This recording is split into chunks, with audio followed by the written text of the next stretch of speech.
The United States Senate Foreign Relations Committee will come to order.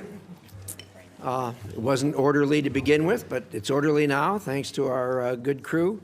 And we welcome here, as always, our Secretary of State, Marco Rubio, a distinguished alumni of this committee, and I know he's always glad to come back here and visit with us. Marco, we haven't had this kind of excitement since you've been here last time. I know you think this is the way it is every time, but it's not. So in any event, we're glad to have you. For the information of the committee, the Secretary has 4 hearings in these 2 days, so we have negotiated a hard stop at 12:30. To that end, we'll use the usual array of the way we do things here, and that is first of all, I will make an opening statement, and then I'll yield to Senator Shaheen, and then we'll turn the floor over to Senator Rubio. Then we'll do a 5-minute round of questions based on arrival time. So with that, Secretary, it's good to see you here again. Though you're not on the Hill often, a lot has changed, obviously, since the last time you testified on the President's International Affairs budget last year. The Department has undergone a major reorganization, making it operate more efficiently and more in line with America's interests, as we discussed before you even took the job, and that's been being executed, I think, quite well. At long last, foreign governments are being encouraged and, when necessary, pushed to live up to their responsibilities to respond to the needs of their own citizens. America will stand up by our allies and provide life-saving assistance to people in their hour of need, but we are not the world's ATM.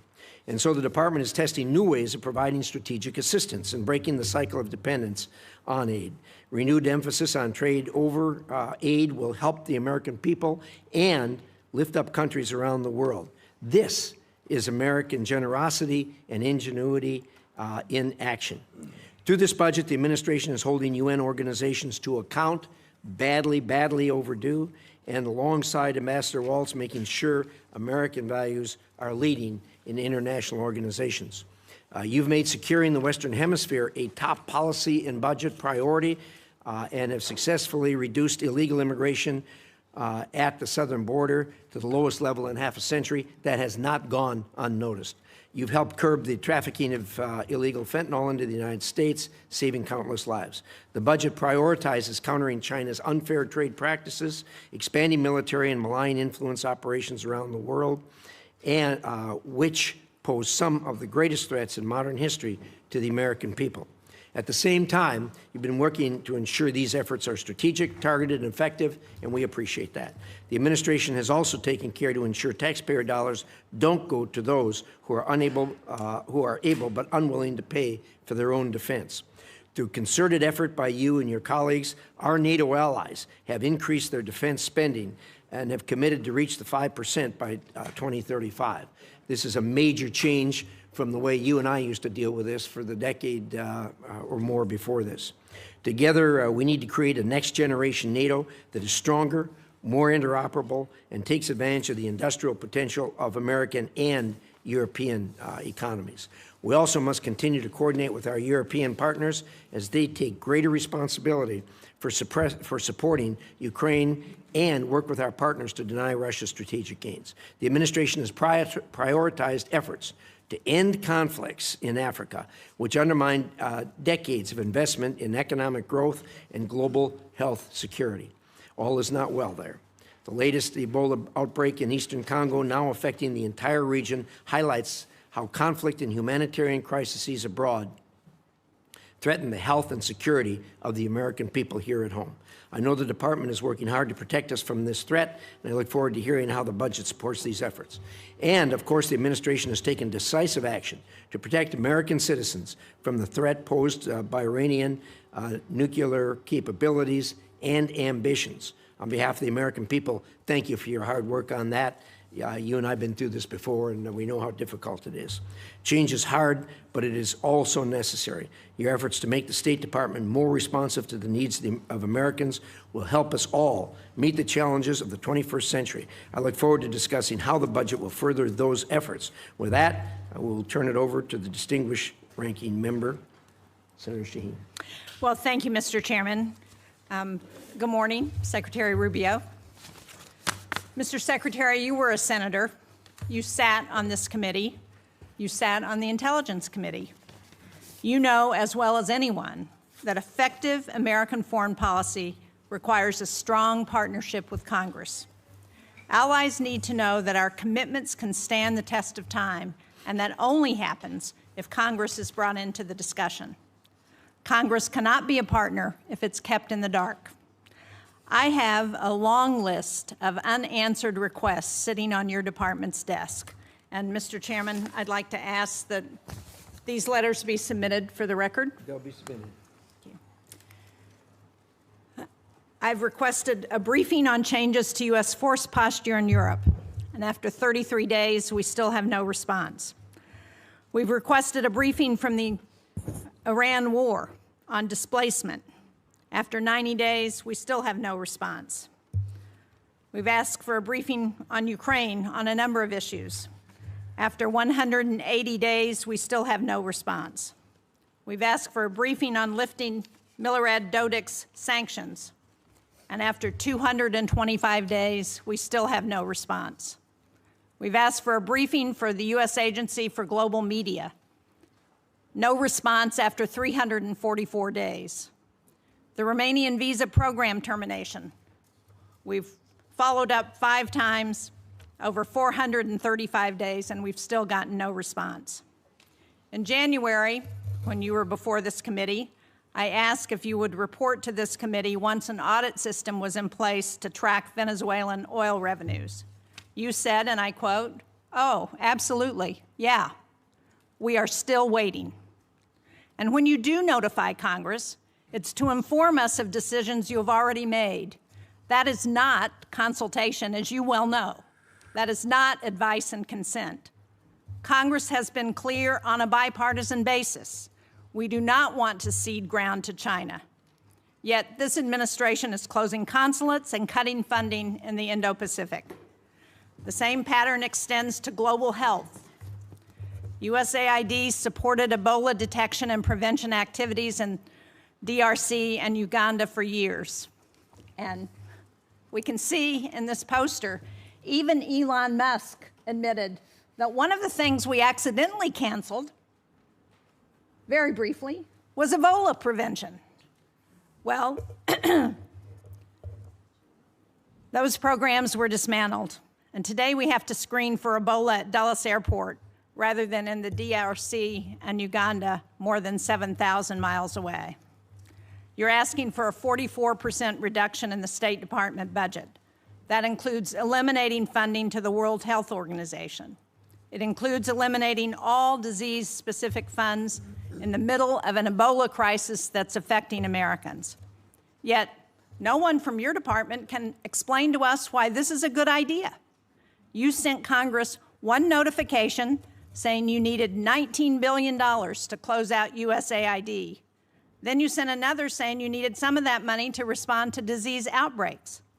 Congress has asked for an explanation, and we still have not received one.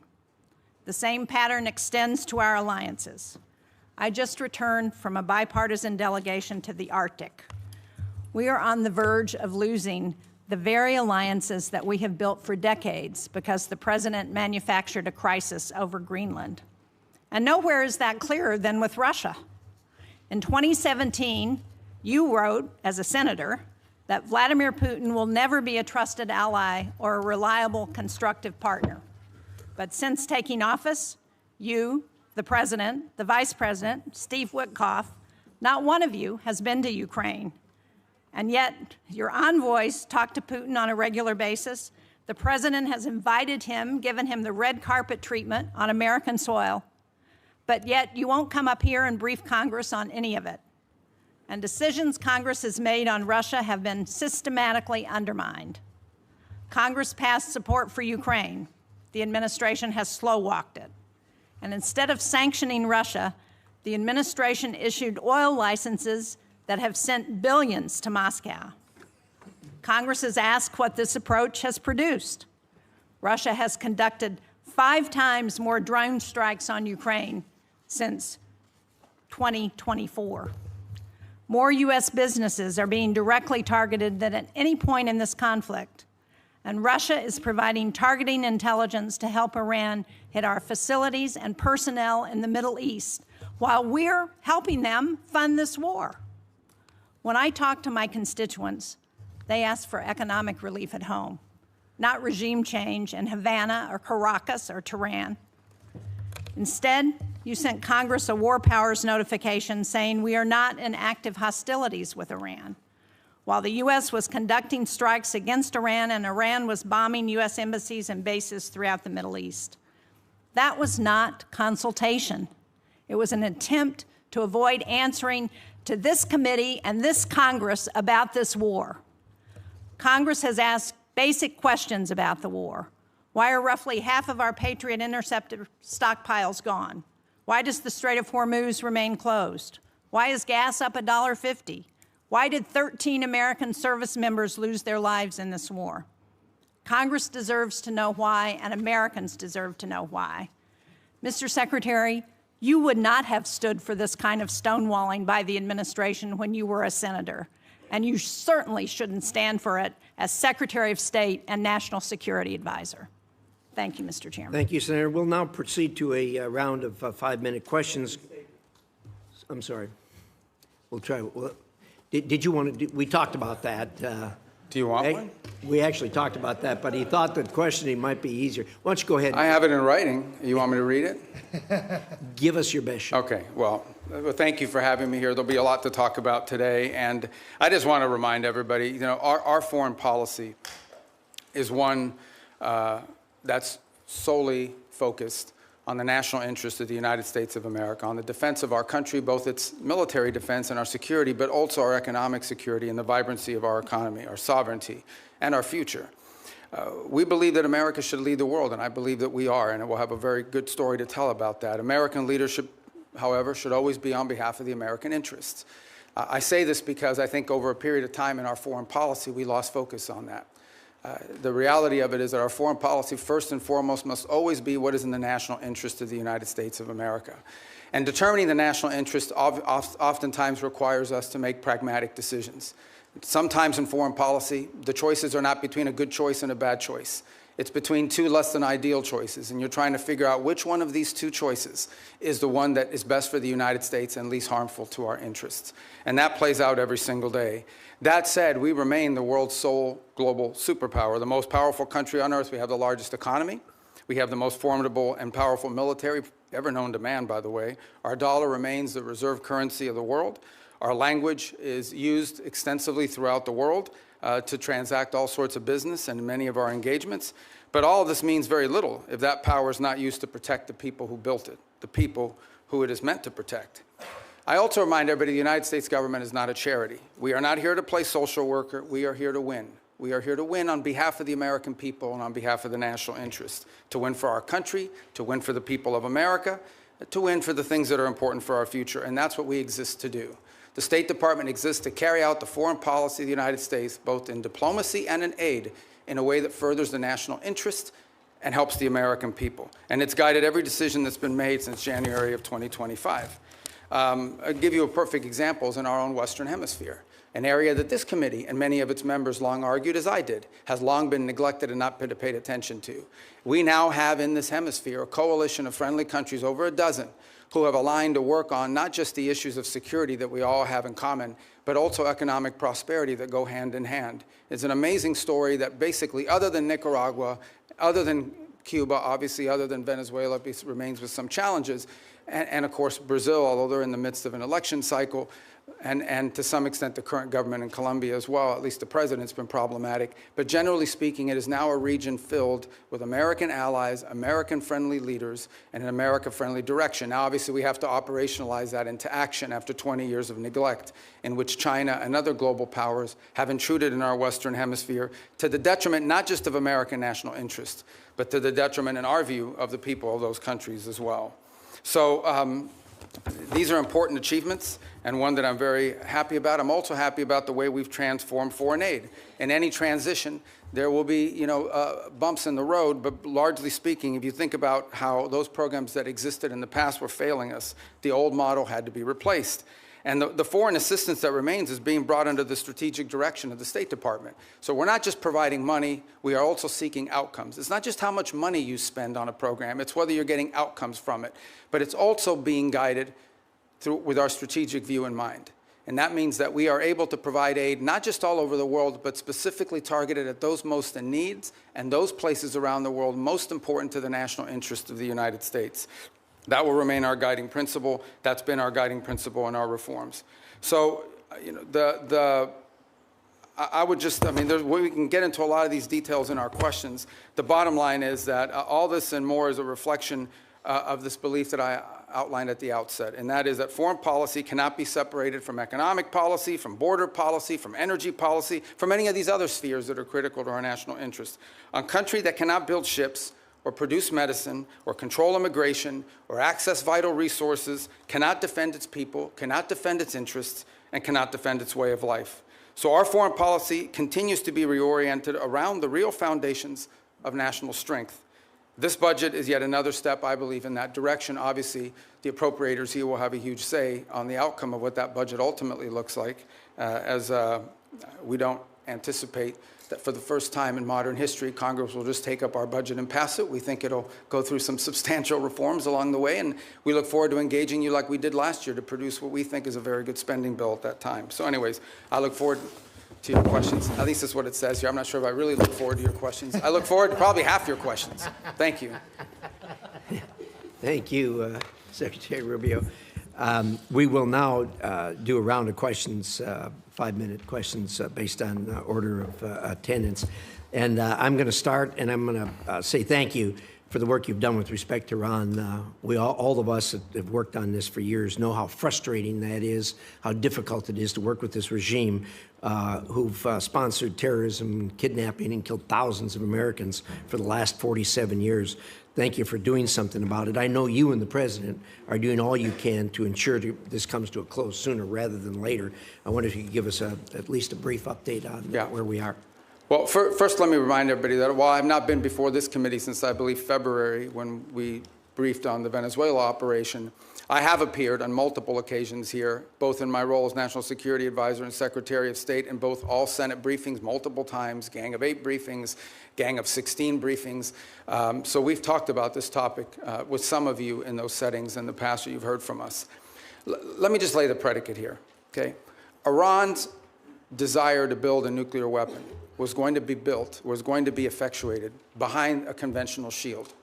They were going to build for themselves so many missiles, so many drones, so many conventional weapons, including a Navy, that at that point, there's nothing you could do about it. What they tried to do is they were going to try to build a conventional shield and hide behind that conventional shield and basically say to the world, if you come and do anything about our nuclear program, we will overwhelm you with missiles, we will overwhelm you with drones, and we will overwhelm you with our Navy, and you will not win. You will not be able to do anything about it. They were seeking that point of immunity, which is why the President chose to act, to deny them that point of immunity. Operation Epic Fury, some of you didn't like it, some of you did, was highly successful in achieving its military objectives, which is dramatically reducing the defense industrial base of Iran, the ability to build these missiles and to build these drones, especially the missiles program, substantially degraded. A substantial percentage, and I'll leave the exact numbers to the Department of War because I'm not a general and I'm not here to speak as a military planner, but a substantial degradation in the number of launchers that they have as well. They still have a lot of drones because these are easy to make. We all know it's not an Iran challenge. This is a global challenge, and it's playing out every single day around the world. I mean, Mexican cartels are using UAVs against each other. And we should imagine at some point may even use it against our interests. So this is a pervasive problem around the world. The economics of it are something we have to solve for. But nonetheless, even their drone building capability has been eroded. Today, there is no Iranian Navy. There is no such thing. There's a bunch of Boston whalers with machine guns on them, but there is no Navy. There is no Iranian Navy. It lies at the bottom of the ocean and will soon, within a number of years, be prime fishing spots because they'll turn into reefs. So my whole point is that the Iranian conventional shield has been substantially eroded eroded. Now, in the aftermath of that, two things have happened. The first is they entered into a ceasefire. They agreed, we agreed to stop. But part of that agreement was that they would reopen the straits. They did not, at which point the president decided, and I think appropriately, we can't have a world in which only Iranian ships get through the straits. And so if they're going to shut down the straits for everybody, we're going to shut down the straits for them. And we have done that through a very effective blockade, and by the way, through the seizure of sanctioned ships in the Indo-Pacific as well. The cost to Iran every single day in lost revenue is in the hundreds of millions of dollars that they are losing in lost revenue that they're not generating as a result of that. Now, we are in talks, and I say talks because talks with Iran are not like talks with Switzerland, okay? They're very different. They require the use of intermediaries, unfortunately. But there is the prospect before us, which could happen today, it could happen tomorrow, it could happen next week, that for the first time, certainly in my memory, they have agreed to negotiate aspects of their nuclear program that just a month ago, just a year ago, they were refusing to even mention, much less enter into discussions about. That is not a guarantee that ultimately it will lead to a deal that's acceptable to the Senate or acceptable to the American people. But we'll be able to engage them in a process to truly test the proposition of how far they're willing to go. Complicating that process, unfortunately, is their internal regime is somewhat fractured in the sense of it takes days to get responses from their system. We can go into more depth in your follow-up questions. But we're hopeful that something like that could happen in which the straits would reopen, we would enter into a period of negotiations on very specific topics, delineated negotiations, in the hope of reaching an outcome that's acceptable to us and something that they would be able to do as well. If it doesn't work out, then obviously we still have a problem with respect to their nuclear ambitions. But what they won't have is the conventional shield to hide behind any longer. Thank you, Secretary. I'm going to ask one more question. Hopefully this will shorten as we go around. There'll be more questions, obviously, on that topic. But I know you just got back from China not long ago. Could you give us a quick update on the state of U.S.-China relations? Yeah, look, I mean, China and the United States are the two largest economies in the world, the two most powerful militaries in the world. The Chinese government and the U.S. government have to speak. I mean, it's not a choice here. We have to have some measure of communication, if for nothing else, in order to de-escalate potential points of conflict that could lead to something broader. There are obviously very significant irritants in our relationship with China. Some of these are long-term problems that we know we're going to have to address. And so what we're trying to do is manage a period of strategic stability while recognizing that there are areas of our relationship in which we are going to have struggles, not just for years, but perhaps for decades. We recognize this.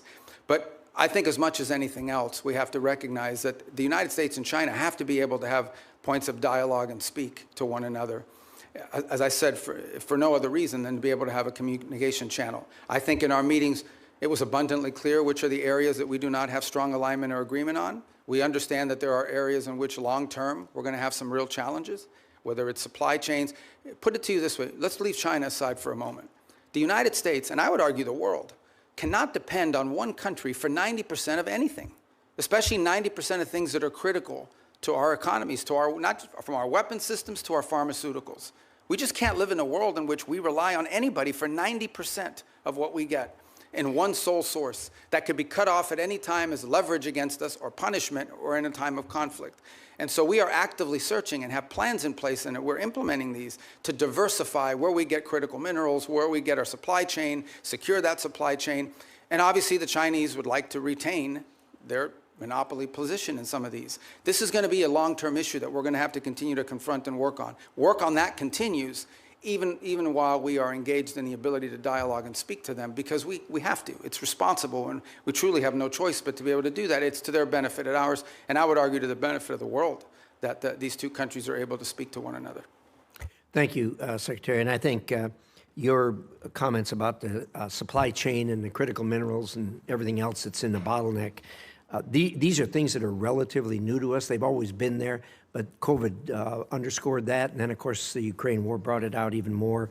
And appreciate your remarks. I think everybody at this dais knows we are, as a nation, looking at that. With that, Senator Shaheen. Thank you, Mr. Chairman.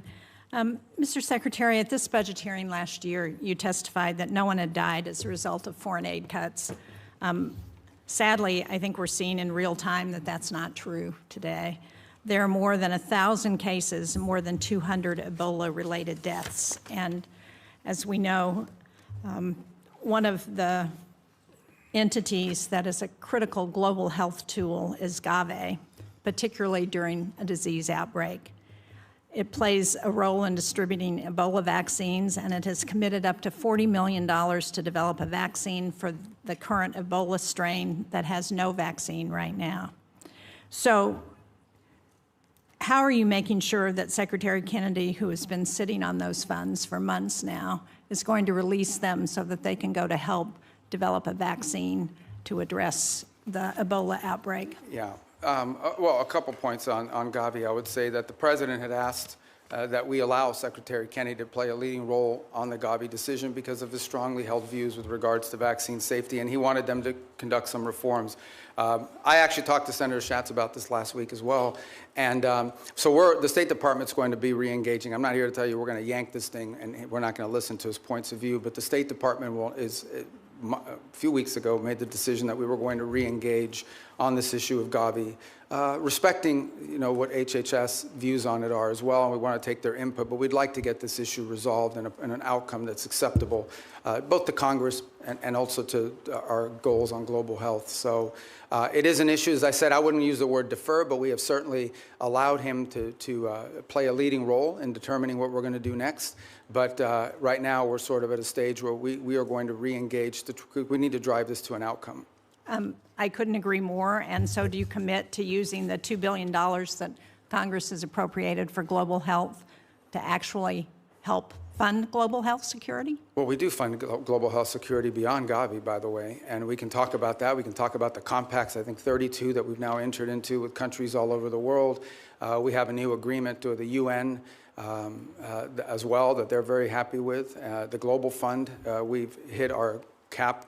We are at our 33%, and we've actually been able to attract additional donors from around the world to contribute to it. On this specific item, I would say, we intend to get this resolved. We want to get this resolved. It's an important part of our matrix. We will follow up, and I hope you will share with this committee as soon as you get it resolved. I want to go to Russian oil sanctions and general licenses, because President Trump gave Russia a lifeline, allowing it to sell oil globally through licenses issued by the Treasury Department. While I think the administration should have known that the Iran war would make Russian oil more desirable, they decided to remove the stigma on that oil and give an extra windfall of cash to Putin. So can you let us know whether you believe or whether you will support extending those licenses, when it comes back up mid-June? Yeah, a couple points. First of all, the two things have happened. One is actually the U.S. production and U.S. playing a role in the global energy supply has increased. I think we had our largest amount of exports from the United States we've ever seen. So we've also benefited from this, and our energy dominance has really come into play. The Russian waivers were a decision. These are the policy, the underlying policy remains on the sanctions. What has changed is these time-limited extensions to sort of try to alleviate the global, But the problem we're facing too is there's a contagion potential. And that is that at some point we can do strategic reserves, we can do some of the other things that we've done to sort of alleviate global supply. But at some point you have to ensure, and this is not so much for us. At the end of the day, our economy is not in need of it, but there are other economies around the world that have benefited from this. So these are time-limited extensions that ultimately at some point will expire. We've certainly benefited China and Russia's economy. Well, China doesn't. I mean, China refines oil. They import a lot, but they refine oil, and but they also benefit from Russian oil. But my question for you is, can you commit not to extend the general license again when it expires on June 17th? Well, that ultimately is a decision that's made by Treasury, but I will tell you it depends on the circumstances at the time. We would like to end it as soon as we possibly can because the underlying policy of this country has been to sanction their oil. These are time-limited waivers for the purpose of opening up more global supply. I understand that, but if we continue to extend them, they're not time-limited. I want to get a final question in on food for peace because, as you know, the closure of the Strait of Hormuz has deepened the humanitarian needs in food in secure countries such as Sudan, South Sudan. And yet, in your opening statement, you said that our aid targets those who are most in need. But I think it's very concerning that the country selection process for Food for Peace, which I understand is led by the Department of State, includes only 2 priority countries from World Food Program hunger hotspots. That's Haiti and the Democratic Republic of the Congo. So the question I have is, why are we adding countries that aren't facing acute food insecurity, like El Salvador, Guatemala, and Rwanda? Why are we not helping countries who are facing acute, well, famine in some cases? Sudan, Gaza, Afghanistan, Nigeria, Syria, Somalia.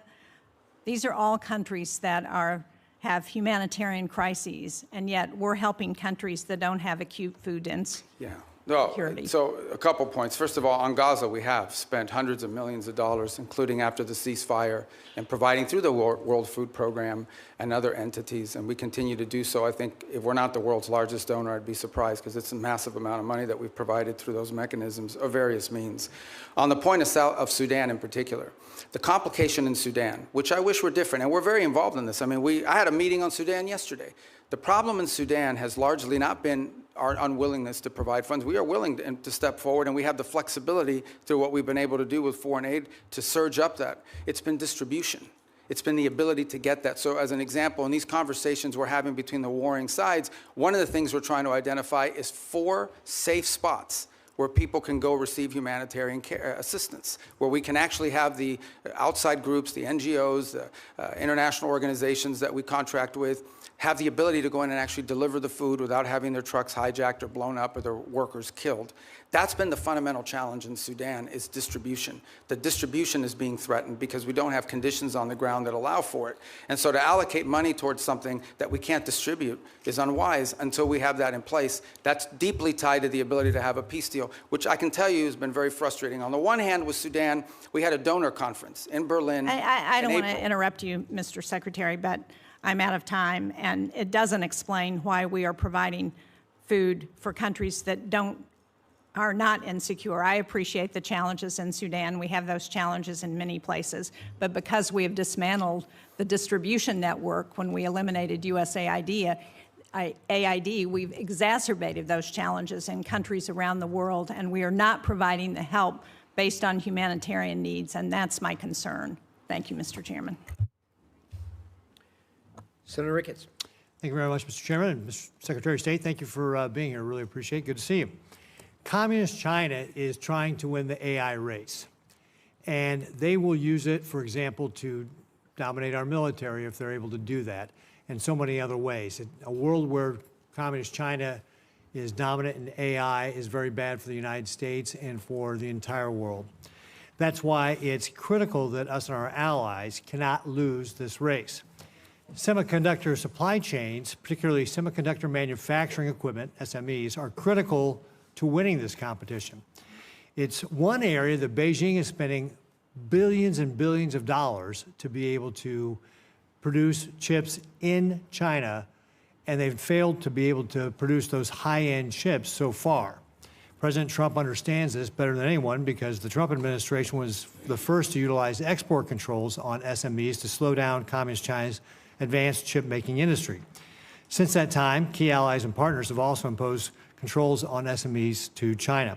However, their controls have not been as restrictive as U.S. controls, and this has allowed certain foreign countries to backfill the Chinese market with critical dual-use tools. Secretary Rubio, do you agree that export controls on SMEs are critical to maintaining our technological advantage over Communist China? It is. It's actually where it's most critical is in the high end. The areas, that are not legacy, that are broader and that allow for that. I think on the broader point of AI, we share your view. One of the initiatives that I think Jacob Helberg's done a great job with at the State Department is PACTS Silica, in which we signed up all these countries around the world. I think we're up to 13 or 14, and including ourselves and others who hope to join as well, in which we can create this global consortium for all of the elements of the AI supply needs. It's not just the innovation, it's obviously access to the minerals and the critical elements necessary in order to produce these chips and all the things that it will take to lead the world in AI.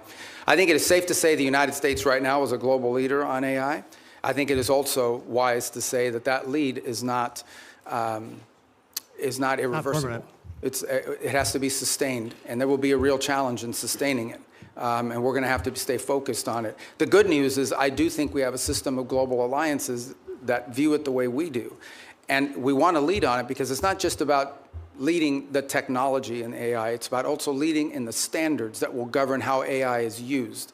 I don't want to monopolize this conversation on this point, but it's one that I think the Senate should think about because I know we're starting to think about it. AI will have very positive impacts on our economy and societies. It will also have some detriments. There will be white-collar jobs in this country that will be impacted. And I think we have to start thinking not simply about the impact that AI will have on those jobs, but the societal pressures that will create, not just in the United States, but in economies all over the world. Much like industrialization and automation did, it will make the worker more efficient and more valuable. But it will eliminate some jobs, and those jobs will have to be replaced with new jobs or new skills. That's not just an economic issue. That is a political issue. That, over time, could destabilize societies all over the world. So we have to start thinking about AI in those terms as well. You mentioned our allies. Shouldn't they have to follow the same sort of standards U.S. companies do when we're limiting the semi-manufacturing equipment that's going to communist China? And that's our hope, is that we can create people that we can create a coalition of nations that understand the danger in this. And they're running through the same, some are better than others, but they're running through the same problems that we run into. And that is companies ultimately want to sell to the markets, and China's a large market. But I agree, and that's one of the goals behind PACTS Silica, is to create unanimity or consensus behind that thinking. Well, Mr. Secretary, that's why I recently introduced the Match Act with Senators Kim, Risch, and Schumer to level the playing field. This bill would provide the State Department with the leverage in ongoing negotiations with our allies to align those controls. And if agreement cannot be reached, it would ensure that foreign companies cannot sell the very choke point technologies that we have restricted. So I hope you'll support that as we move forward on it. One other thing I just want to hit before my time runs out here is that I was the co-sponsor of a bill to create the U.S. Foundation for National Security and Counterterrorism. This is a foundation that would be a public-private partnership. It would help counter traffickers and insurgents operating in ungoverned spaces around the developing world, such as Africa. The State Department, however, has not, for over a year and a half now, launched this foundation, and I'd encourage you to work expeditiously to implement it. I think this is something that, as we're talking about, especially the continent of Africa, could be very helpful to making sure that we're not only helping conserve the environment and helping animals, it's bad for terrorists. Thank you, Mr. Chairman. Thank you. And look at that, I kept it in my time. Good job. Can you do as well, Senator Murphy? I'll do my best. Thank you, Mr. Chairman. Thank you, Mr. Secretary, for being with us today. Despite the differences that existed between Republicans and Democrats prior to this administration on how to approach Iran's nuclear program, the theory was basically the same, that we were going to impose significant harm on the Iranian economy in order to force them to the table to negotiate. What is happening now is fundamentally different. This war and the administration's decision to blockade has now held the entire world economy and the U.S. economy hostage to the ability to negotiate an agreement with Iran. This is why the entire country is seized by the question of when there will be an agreement, because apparently until there is an agreement, the Strait of Hormuz remains closed. There is a cost to the Iranian economy, but now there is a devastating cost to the U.S. economy. It has been indecipherable, the information coming from the administration, especially in the past several weeks, as we get signals that a deal is imminent. The president said yesterday he's bored by the negotiations. He doesn't care whether we get a deal. For a picture. I think it's really important for us to understand what your bottom lines are, what you're asking for in this negotiation, what commitments you need Iran to make in order for you to release the blockade, and we hope for them to release the blockade as well. So give us a little insight into what your bottom lines are, what is going to get the strait reopened, because this is kind of the only question that matters for American consumers right now. And every day we get wildly different signals from the president as to whether he even is engaged in this question as to whether the Strait is going to reopen. Yeah, I think your question gets right to the heart of the matter. So I think it's a good question. Let me first bifurcate two things. The only reason there's a blockade, the only reason why there's a U.S. blockade is because Iran has closed they're firing on commercial ships, and they've mined large segments of Hormuz, international waters. And so the blockade is only against Iranian ships. And it's very simple. The notion is if no one's ships are going to get out, then Iran's ships aren't going to get out either. We can't live in a world in which they get to close the straits and tell everybody, pay us a toll or we'll blow you up, but their ships get to go out unfettered. So that's the reason why there's a blockade. There wouldn't have been a blockade if Iran had agreed to do what they said they would do when the ceasefire kicked in, which is they were going to open the straits.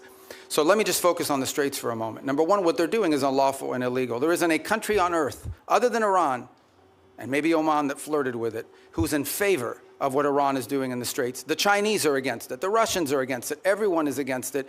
The whole world is against it. So condition number one is they have to reopen the Straits. And reopening the Straits means the following. Ships can sail through international waters the way they can do through other choke points around the world without being fired upon, without paying a toll. That's condition number one. But the Strait is closed because of our decision to invade Iran. This is a consequence of our military action. So I guess I'm not interested in litigating that question. We all know why the Strait is closed, because you took military action against Iran, and we knew ahead of time that that would be their likely response. The question is, how are we going to get it reopened? Are you going to drive a bargain that is so tough and so hard that the Strait remains closed? So how are we going to get it open? The first thing, that is a predicate to anything else happening. The Straits have to be reopened. So the way to think about it is this. If Iran wants to be able to move its oil again through the Strait, they will have to reopen the Straits. If they refuse to do so, then we have other options available to us, but we would prefer to negotiate the oopening of this, which means tell us about the negotiations. What do you need from them in order to get the Strait reopened? We need the Strait reopened tomorrow. Well, what needs to happen is very simple. They need to announce that they will no longer fire on commercial ships that are going through or threaten to fire on ships, because in many cases, ships just won't move. They won't go, not because they got fired on, but because of the risk of being fired upon. And so they have to announce very clearly, the Straits are now open. We're not charging a toll. We will help remove the mines that they put in there, and they will not fire on ships. But the president says they also need to make commitments on their nuclear program. That's what I'm asking. I see what you're saying. What commitments do they need to make in order for the Strait to be reopened? Well, the second thing they have to agree to as part of this is, so in addition to the Straits, that's the predicate that opens the door to phase two. Phase two is they have to commit to very specific negotiations on highly enriched, the disposition of the highly enriched uranium that still is buried deep in a mountain somewhere. They have to agree on negotiating severe and long-term limitations and or cancellation of enrichment activity in their country. In the second phase of negotiations. Well, obviously, these are highly technical matters, so I don't think you could work those out in 5 days. That would require a team of experts to meet over a 30, 60, 90-day period and work out the details. But they have to commit to their willingness to do that. For example, they have to commit to say, we will dispose of the enriched uranium. And the question now is, what are the mechanisms by which we do so? That can be negotiated. Final question. In order to get to that second phase, are you willing to release sanctions or release frozen money that the United States is withholding from Iran? Right now, everything that's been discussed with them is that any sanctions relief. Now, remember, sanctions there's international sanctions, there's congressional sanctions, there's executive sanctions. So some we can release and some we cannot.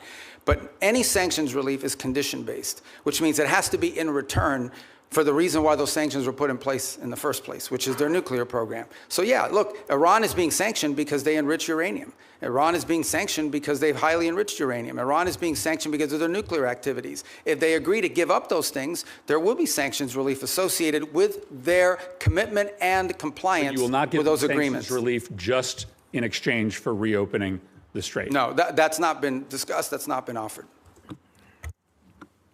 Senator Hagerty. Thank you, Mr. Chairman. And Secretary Rubio, it's good to see you here. I want to commend you and the administration for actually implementing a foreign policy that advances America's interests. Thank you. If we could, I'd like to start with the Philippines, an area that we know very well. It's a geographic center of the Indo-Pacific region. It's an area that is along critical sea lanes where a tremendous amount of world trade and energy commerce actually move. A strong alliance with the Philippines clearly is in U.S. national security interest. It leads and supports our freedom of navigation. It also helps us deliver regional stability along the South China Sea, a very critical area, particularly in the face of a very aggressive posture that the Chinese have adopted. I want to recognize my colleague, Senator Kaine, who's worked with me to put in place the Philippines Enhanced Resilience Act. That's $500 million of FMF grants. It's $1 billion of loan and loan guarantees per year to strengthen the Philippines and the United States alliance to make us more interoperable and more capable. Mr. Secretary, I'd just like to get your comments, your vision on the role of the Philippines in the United States alliance. It's actually, I spoke to President Marcos on Sunday, and have had multiple engagements with them at a personal level. We've had visits. A couple good points here. The first is we've actually entered into agreement with them in which I believe it's an old U.S. military facility inside the Philippines that will now serve as sort of I think it's a 4,000 acre. I'm very familiar with the area. Yeah, you know it. And that we'll be able to do a lot of our activities together with regards to our joint interests in developing on AI and high tech and diversifying and helping diversify their economy. The second is to continue with our defense commitments that we've made to them and the ability to interoperate joint exercises, which we've done now multiple times over the last year. Obviously, we're very concerned with Scarborough. We've seen in recent days, and we've demarched and made a very clear note. This issue came up during the first meeting with the Chinese. It's come up in every engagement I've had with the Chinese, and it's come up again now very recently through diplomatic channels, and that is we're very concerned about recent activity once again near Scarborough and the buildup of infrastructure that appears to be exerting, territorial claims that we have long argued are not valid. This is one of those irritants in the long term that I think we'll continue to have to manage. But I view the Philippines as a critical partner, and I think over the last, I would say, couple of years, our relationship with them, particularly under their new administration, has dramatically improved our ability to work with the Philippines jointly on a number of topics of interest. Well, I want to commend you. The 4,000-acre Luzon corridor is anchored by the Subic Bay project, which when I was ambassador to Japan, worked very hard to get that back for America. And I see that as a tremendous opportunity for us to deepen our economic ties. And of course, that has, as you mentioned earlier, tremendous national security. Yeah, can I just add one point? There is, some desire during their chairmanship this year of ASEAN that to reach a sort of code of conduct understanding in the Indo-Pacific. And while I understand that desire, I just want you to know, and perhaps many of you can help us in making this point, a bad code of conduct agreement is worse than no code of conduct agreement at all. And I think that's very important because they are under withering constant pressure in the region to agree to a code of conduct in the region that I think would be detrimental, would set a precedent that I think is very dangerous in the law. So we'd love to see one, but it has to be a good one. We don't think that's possible under current conditions, and a bad one is worse than none at all. Your point's very well taken, and look forward to working with your team, Mr. Secretary, to advance that. Can I turn to another issue of concern, and again, it's joint concern. Senator Kaine and I both worked on this, and that is the actions that have been taken by countries that have been perceived as our allies against U.S. business interests and against U.S. investments in their country. Particularly, I'd like to point to the example of Vulcan Materials. That's a situation where a U.S. company put billions of dollars of investment into the Yucatan Peninsula, both in port facilities and in quarrying operations, only to be confiscated by the Mexican government. Then the Mexican government came back in arrears, by the way, retroactively tried to justify this taking as some sort of environmental move. Sadly, we had to fight pretty hard, the previous administration, to not allow this to happen. And I think it's going to take more bipartisan effort, certainly you'll have it from here in Congress, to push back on any government's effort to try to confiscate American corporate property. What that will do is have the effect of minimizing or basically reducing the incentive or de-incentivizing our foreign investment in other countries, which again, I think hurts the mission that you're on. I'd love to get your perspective on how the State Department will stand up for American investments overseas. We do every day. And in fact, one of the great benefits of our reorganization is that it has empowered the regional bureaus. You used to have a set-aside economic bureaus that would do these things separately from the missions in the field, and having been a former ambassador, perhaps you experienced that. We've now empowered the regional bureaus, and through it, by extension, the embassies, to play a leading role in economic diplomacy. And so I would argue that virtually every engagement I have with a foreign leader involves some economic component to it. Right. And I would say if you talk to our chargés and our ambassadors around the world, I would say more than 50% of their engagements now have to do with economic matters, and they involve one of two things. Either A, finding creative opportunities. In essence, the host country will say to them, we have these areas, these industries of investment, and the embassies will take an active role working with the Bureau to identify American companies who could potentially go down there and see if there's an opportunity for them. And the second is what you just pointed to, and that is protecting existing American investments. Because the point we make with everyone we interact with is you can't ask for American investment into your countries when you have a history of expropriating, exactly, of takings, and in some cases, it's a local official that's trying to extort an American business and say, hey, I'm the sheriff or I'm the local police officer. If you don't pay us, your workers won't show up to work tomorrow. We have problems like that as well around the world that involve the local level, and it's become a leading part of our diplomacy. And it's happening at the embassy level, which is where I think it really needs to be led. That's where your field generals are, and I applaud the sea change, and you know you've got support on a bipartisan basis here in the Congress to move this forward. Thank you, Mr. Secretary. Thank you, Senator Hagerty. Senator Kaine. Thank you, Mr. Chair, and thanks to Senator Hagerty for mentioning our work together in Philippines and Mexico. Mr. Secretary, you won't be surprised that I'm going to ask you about the Western Hemisphere. You and I traded the gavel and the ranking on the Western Hemisphere subcommittee when you were on this committee, and that was good, productive work. I want to ask you about Operation Southern Spear, the operation to strike boats in the Pacific and the Caribbean, that dozens of operations have now killed more than 200 people. Have you been involved as Secretary of State or National Security Advisor in discussion about the targeting criteria that are used to decide which boats we should strike? No, but not because I've avoided it, but because those are largely legal decisions, right? So but if you haven't been involved in discussion, as the National Security Advisor, are you aware of what the targeting criteria are? Yeah, I mean, they go through so every strike has a legal officer on the deck that has to make a determination about whether the call is legal or not. And this is done by the Department of War, the way it's been done in other theaters around the world. Here's what I want to ask you about. So you're generally aware of the targeting criteria. I am not allowed. I know what the targeting criteria are because of briefings I've had in this committee and the Armed Services Committee. It's all been in classified. And I'm not allowed to discuss the targeting criteria because they've only been shared and classified. But I don't think I'm prohibited from describing things that aren't targeting criteria. So I'll give you an obvious example. Everyone on the boat is right-handed. That's not a targeting criteria. It would be ridiculous. Everyone on the boat is what? Everybody on the boat is right-handed. That's not a targeting criteria. It's obviously not a targeting criteria. It would be improper for it to be a targeting criteria. Here's one that's not so obvious and that surprised me. There's evidence of narcotics on the boat. That is not a targeting criteria. I have been briefed on Southern Spear since the first operation on September 2 and most recently within the last couple of weeks, and I've asked again and again, have the targeting criteria changed? No, they have not. What are the criteria? Here's what they are. I can't describe it here. But the presence of narcotics on the boat has never been a targeting criteria. Would you have any ability to explain? And the administration could have picked that as a targeting criteria. They chose items that were targets, that authorized the use of the U.S. military to sink boats and kill people, but they have not used the presence of narcotics on the boat as one of the targeting criteria. And I would suggest to my colleagues, if you go look at the individual files of all the strikes, and I've looked at the first 46, they are consistent with what I've just said about something that's not on the list of targeting criteria.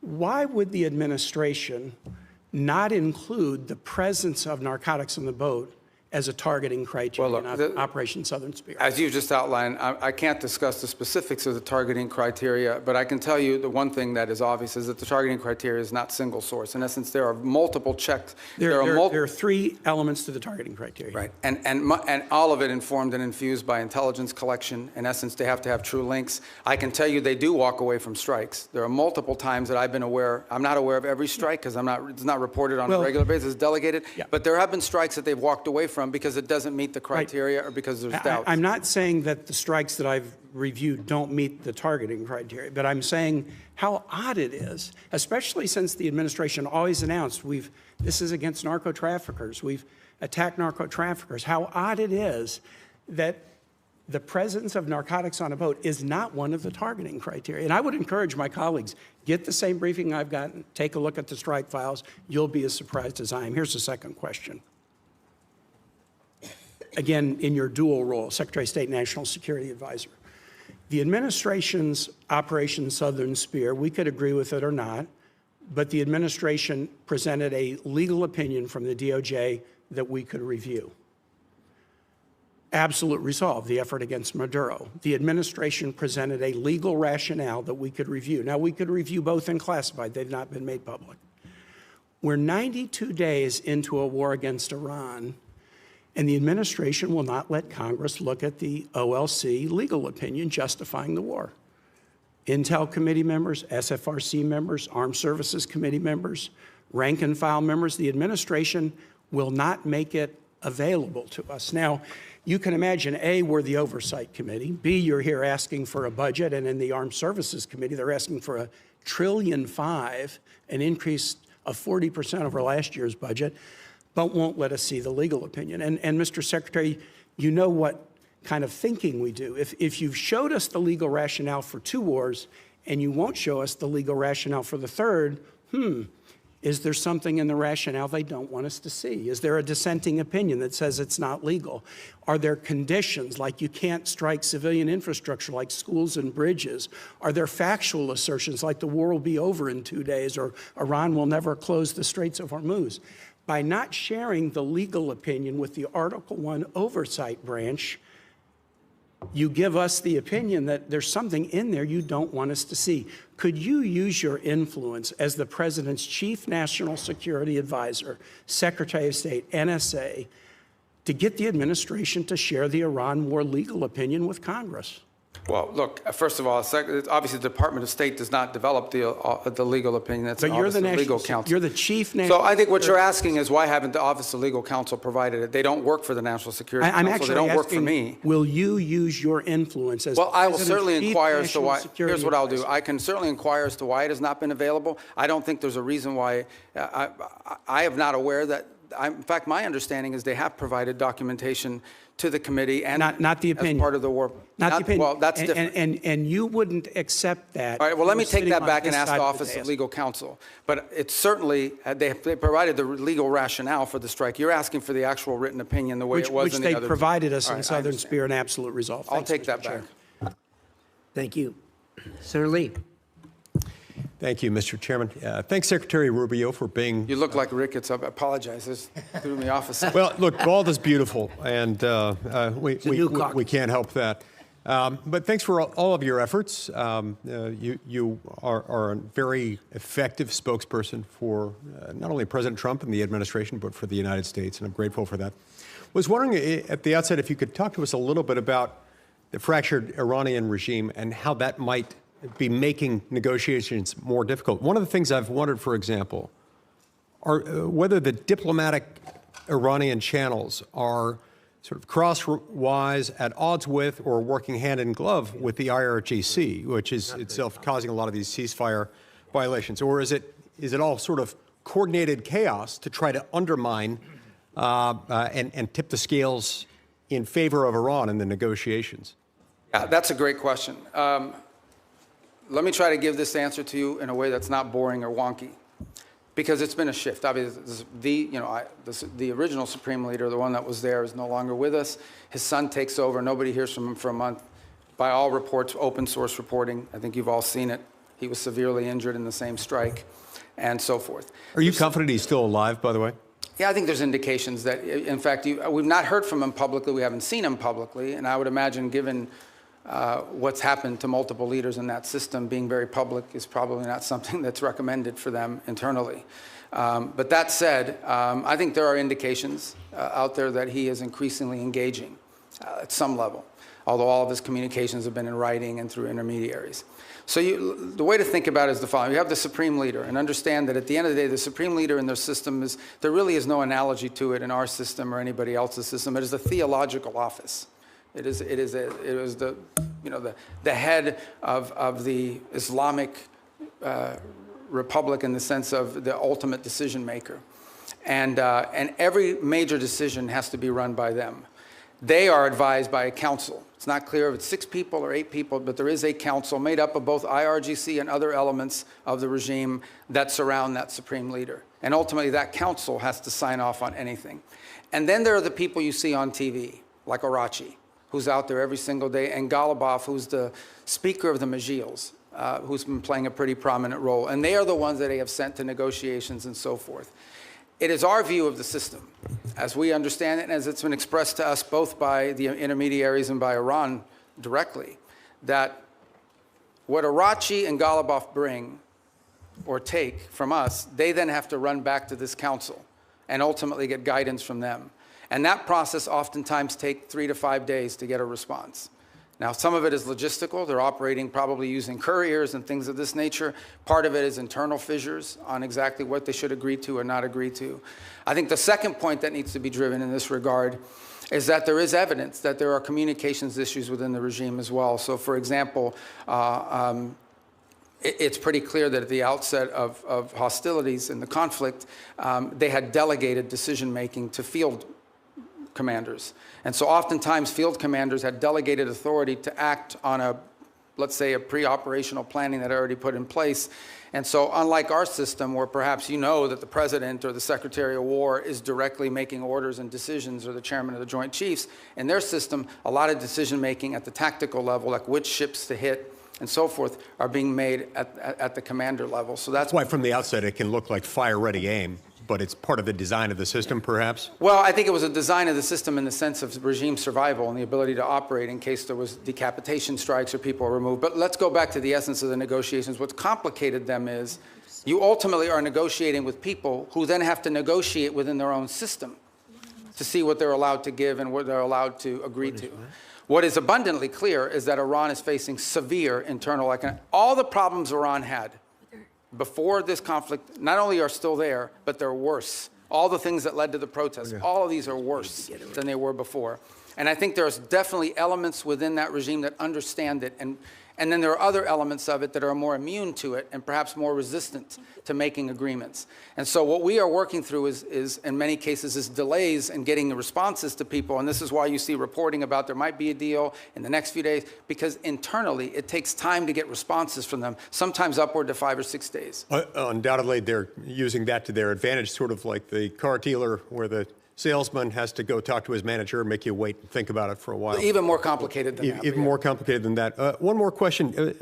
I think we could benefit from hearing from you about the need to zero out funding for a couple of entities, including the National Endowment for Democracy and USAID. Can you tell us about that? Well, look, these programs, I think, have served a purpose in the past, and obviously there's a congressional role to play here, right? I mean, at the end of the day, these programs have had, especially the National Endowment for Democracy, has had support in Congress in the past. And look, I was here for 16 years. I understand that you're going to pass an appropriations bill, and the appropriations bill is going to have things in it that we don't have in ours. That's just the way it is. And we understand it. We'll make it work. But we are concerned, or have been concerned in the past, about organizations that sort of have lost their purpose and what they're advancing. And at the end of the day, look, we have a lot of resources. The United States is the richest country in the world. We have the largest government budget in the world, but we don't have unlimited resources. We still have to be able to strategically spend our money. And the State Department, when I took over, a lot of people are like, oh, that's a mess. State Department's not that big. The majority of our employees are local hires overseas. We have, foreign service officers, career civil servants, but compared to some of these other agencies that are out there, we're not that large, and yet we have a global footprint. We're really, other than the department, I would say beyond the Department of War, we're the only ones that are present almost everywhere on the planet. So we have limited resources, and we have to be able to allocate those resources in ways that are driven by the core mission of advancing our national security. And oftentimes that will mean that things we have paid for in the past, we can't continue to fund. Because there are other things. It might be good, but there might be something else that's more important and even better. Other cases, we may still spend money on a purpose, but we want to be driven not just by, we don't want to be judged just by how much money we're spending on something. We also want outcomes for it. We want to show outcomes. That's been the goal behind these MOUs, these compacts with the 32 countries that we've entered into in a week plan, is we're not just trying to solve the disease problem this year. We're trying to build the local capacity so that 5 years from now, they won't need aid anymore because their local systems can handle it. Saying 5 years, some countries may take 10 years. But nonetheless, that's the goal, and it's been very well received. Thank you. Thank you, Senator Lee. Senator Merkley. Thank you, Mr. Chairman and Mr. Secretary. Good to see you. As Senator Shaheen noted, you've expressed that no one died as a result of the sudden shutdown of AID. And I did ask you last time you were here about that, and I won't repeat all that, but I want to note that the folks who study this at the schools of public health, the Harvard Chen School, the Boston University School of Public Health, estimate that over 500,000 children have died from that sudden shutdown. I want to kind of put a note on that. If you were to walk across this country, you'd see one dead child equivalent every roughly 30 feet. That's the level of carnage. I know you disagree with that, but many experts who are in this field, that is their estimate. And I hope you'll ponder that as we strive to rebuild our programs related to malaria, tuberculosis, AIDS, HIV, nutrition, and certainly infectious diseases like Ebola. I wanted to turn, though, to Taiwan. It's an area that you and I worked on quite a bit together when you were here, including the Taiwan Relations Reinforcement Act and the Transnational Repression Policy Act, and the Hong Kong Economic and Trade Offs Certification Act. And I'm very concerned about the President's comments on his recent trip. He noted that arms sales to Taiwan are a, quote, very good negotiating chip. And when he was asked about how much he talked about arms sales with China, he said, we discussed arms sales, quote, in great detail. The 6 assurances included that arms sales to Taiwan would never be a negotiating chip. My concern is that the President now has kind of accentuated the arms sales by not approving, not putting the stamp of approval and completing the arms sale that Congress has already funded. That this sets a stage for China to very much proceed to pursue more aggressively their effort to incorporate Taiwan into the broader framework of China, including extinguishing Taiwan's democracy. So I'd just like to hear your thoughts. Hopefully there's a path here that will re-accentuate our support for Taiwan's democracy. Thank you. That's an important question. So let me first say on Taiwan, and I think I made this point myself, either on the trip in China or thereafter when we returned. There's been no change to U.S. policy towards Taiwan. I think there's, obviously the Chinese side would like to see a change in the verbiage, but no change has been made in that regard. The second point I would make is, I believe in December, I know in December of this year, we did approve an arms sales, I think $11 billion. I think it's the single largest arms sale ever. It was a huge sale to Taiwan. This was just last December. I think it's more than the totality of the 4 years under the Biden administration.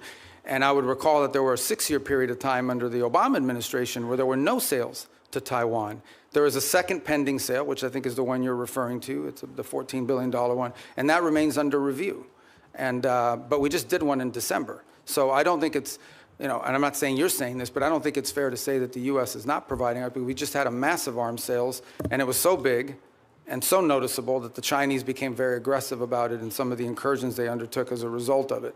And as I said, it was more in one sale than we did in the entirety of the Biden administration, if I'm correct, and I think I am on that point.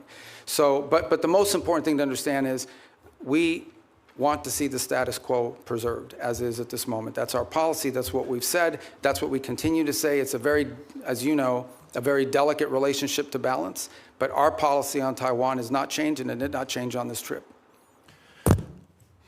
Another issue that you and I worked on was the Uyghur Forced Labor Prevention Act.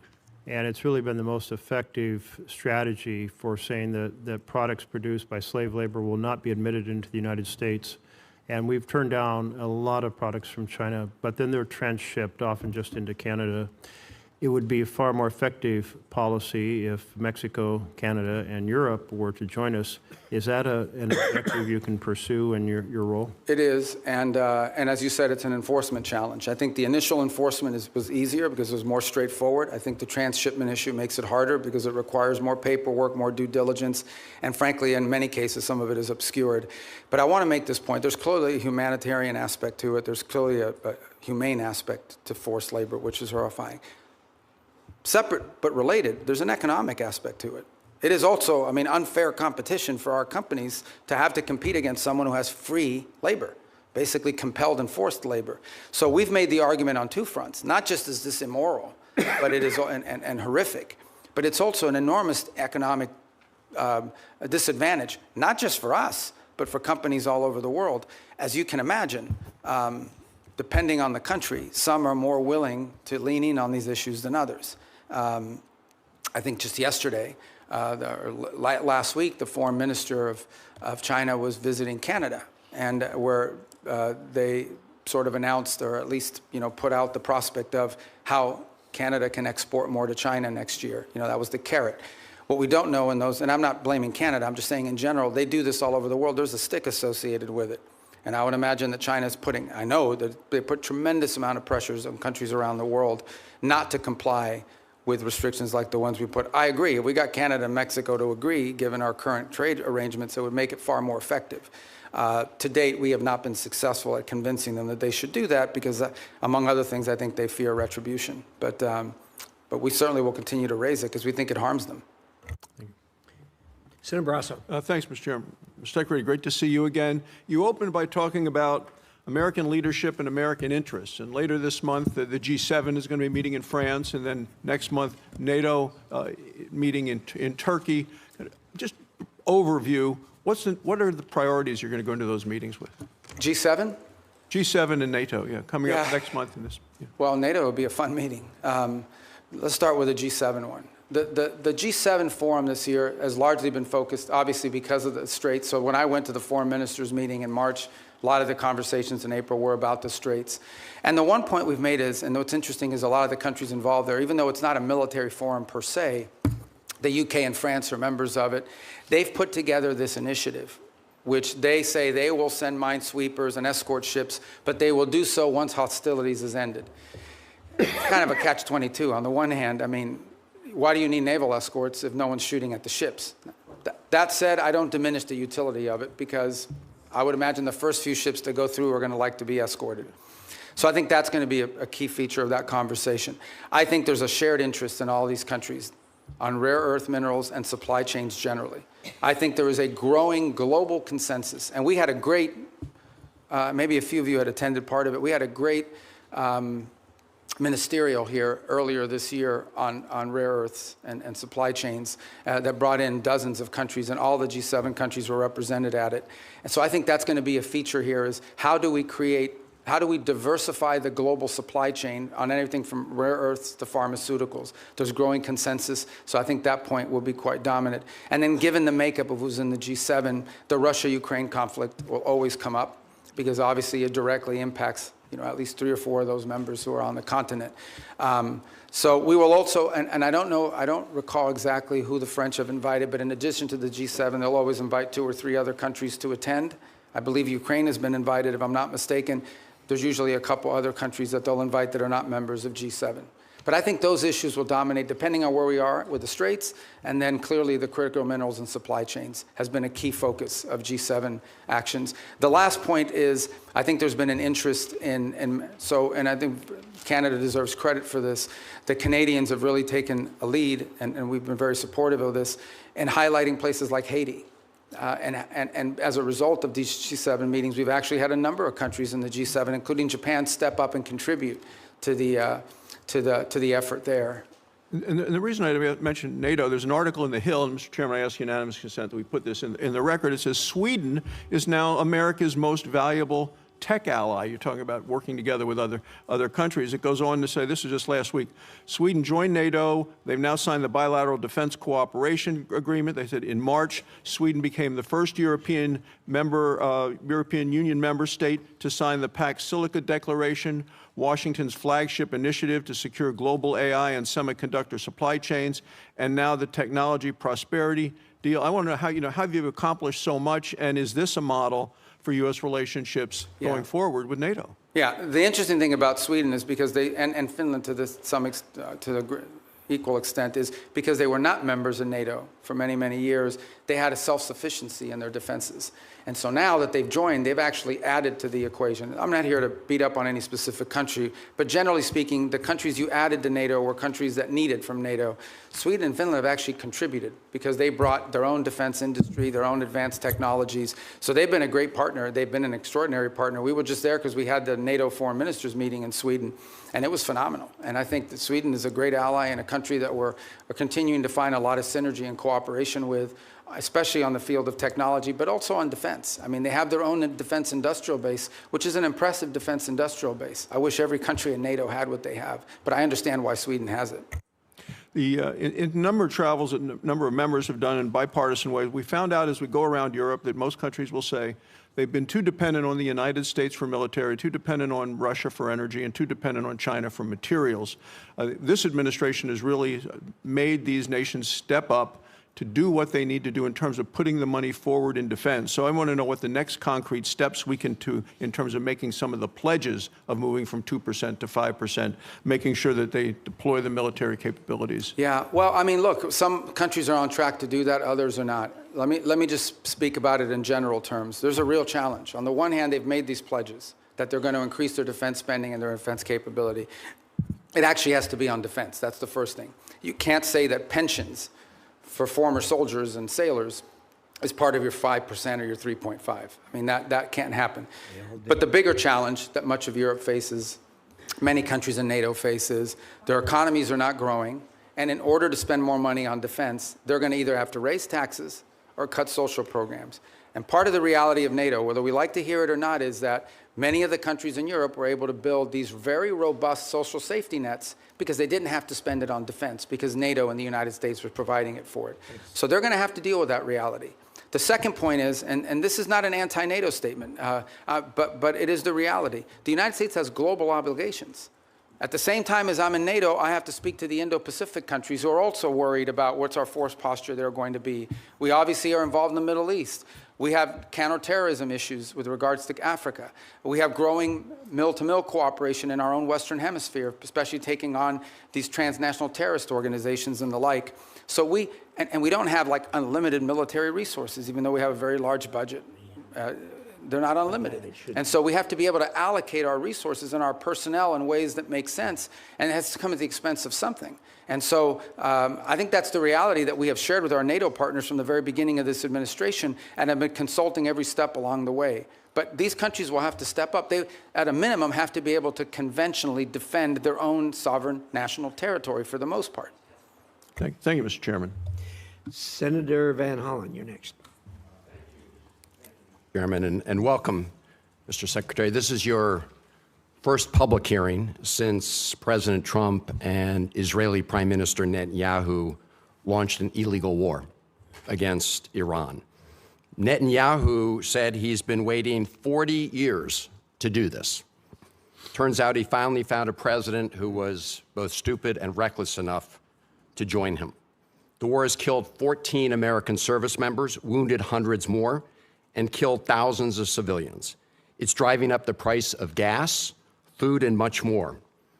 Trump obviously doesn't care. He called high gas prices peanuts and said, "I don't think about Americans' financial situation." That's from the President of the United States. And all for what? The President told us 91 days ago that we had, quote, won the war in Iran. Last year, he told the country, Iran's key enrichment facilities have been completely and totally obliterated. Was that false? Let's face it, Mr. Secretary, the Trump foreign policy has become a dumpster fire. This is the same president who's more interested in flattering Vladimir Putin than in protecting Ukrainian sovereignty. The president who lifted restrictions on the transfer of sophisticated U.S. chips to China, but came back from his trip there with nothing but ballroom envy. He tweeted about that the other day. This is the president who brought on Elon Musk to take a chainsaw to AID, which has enabled the current Ebola outbreak in the DRC.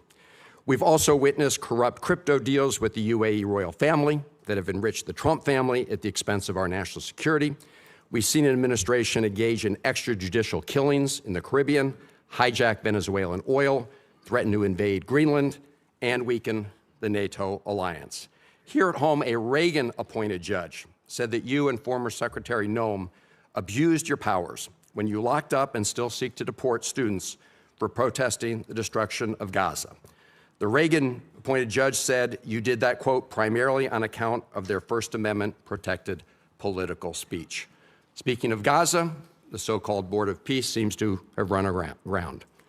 Meanwhile, while Senator Rubio once proclaimed that the U.S. must, quote, work to ensure that refugees who flee war, torture, and persecution are provided safe environments to live and thrive in, now as Secretary of State in this administration, you have capped refugees at a record low of 17,500, and white South Africans, Afrikaners, have comprised roughly 99% of those slots, Mr. Secretary, a race-based refugee system. At the same time, the president's preventing Cuban political refugees from entering the United States, even as you've imposed a near oil blockade on that repressive regime. The stated goal is to change the government there, but the only real change is humanitarian crisis inflicted on millions of people, not members of the regime. And in that regard, Mr. Secretary, I have a question for you regarding the designation of Cuba as a state sponsor of terrorism. On the very first week, at least, of this administration, the administration reinstated that. And in a recent January 26 EO, you made statements suggesting connections to Hezbollah and Hamas. The previous administration did a thorough review with the intelligence community and concluded that there was no evidence that Cuba was engaged in ongoing state sponsor of terrorism. Did you find new evidence to support that conclusion? Well, first of all, let me just say that's your question, but you made this long statement of which I disagree with most of it. We won't have time to address every point that you made. So let's stick to Cuba specific, because that's the question that you asked. Cuba has sponsored terrorism, and it's been supported groups. For example, virtually every left-wing, radical, violent terrorist group in the Western Hemisphere has at some point relied on support from Cuba.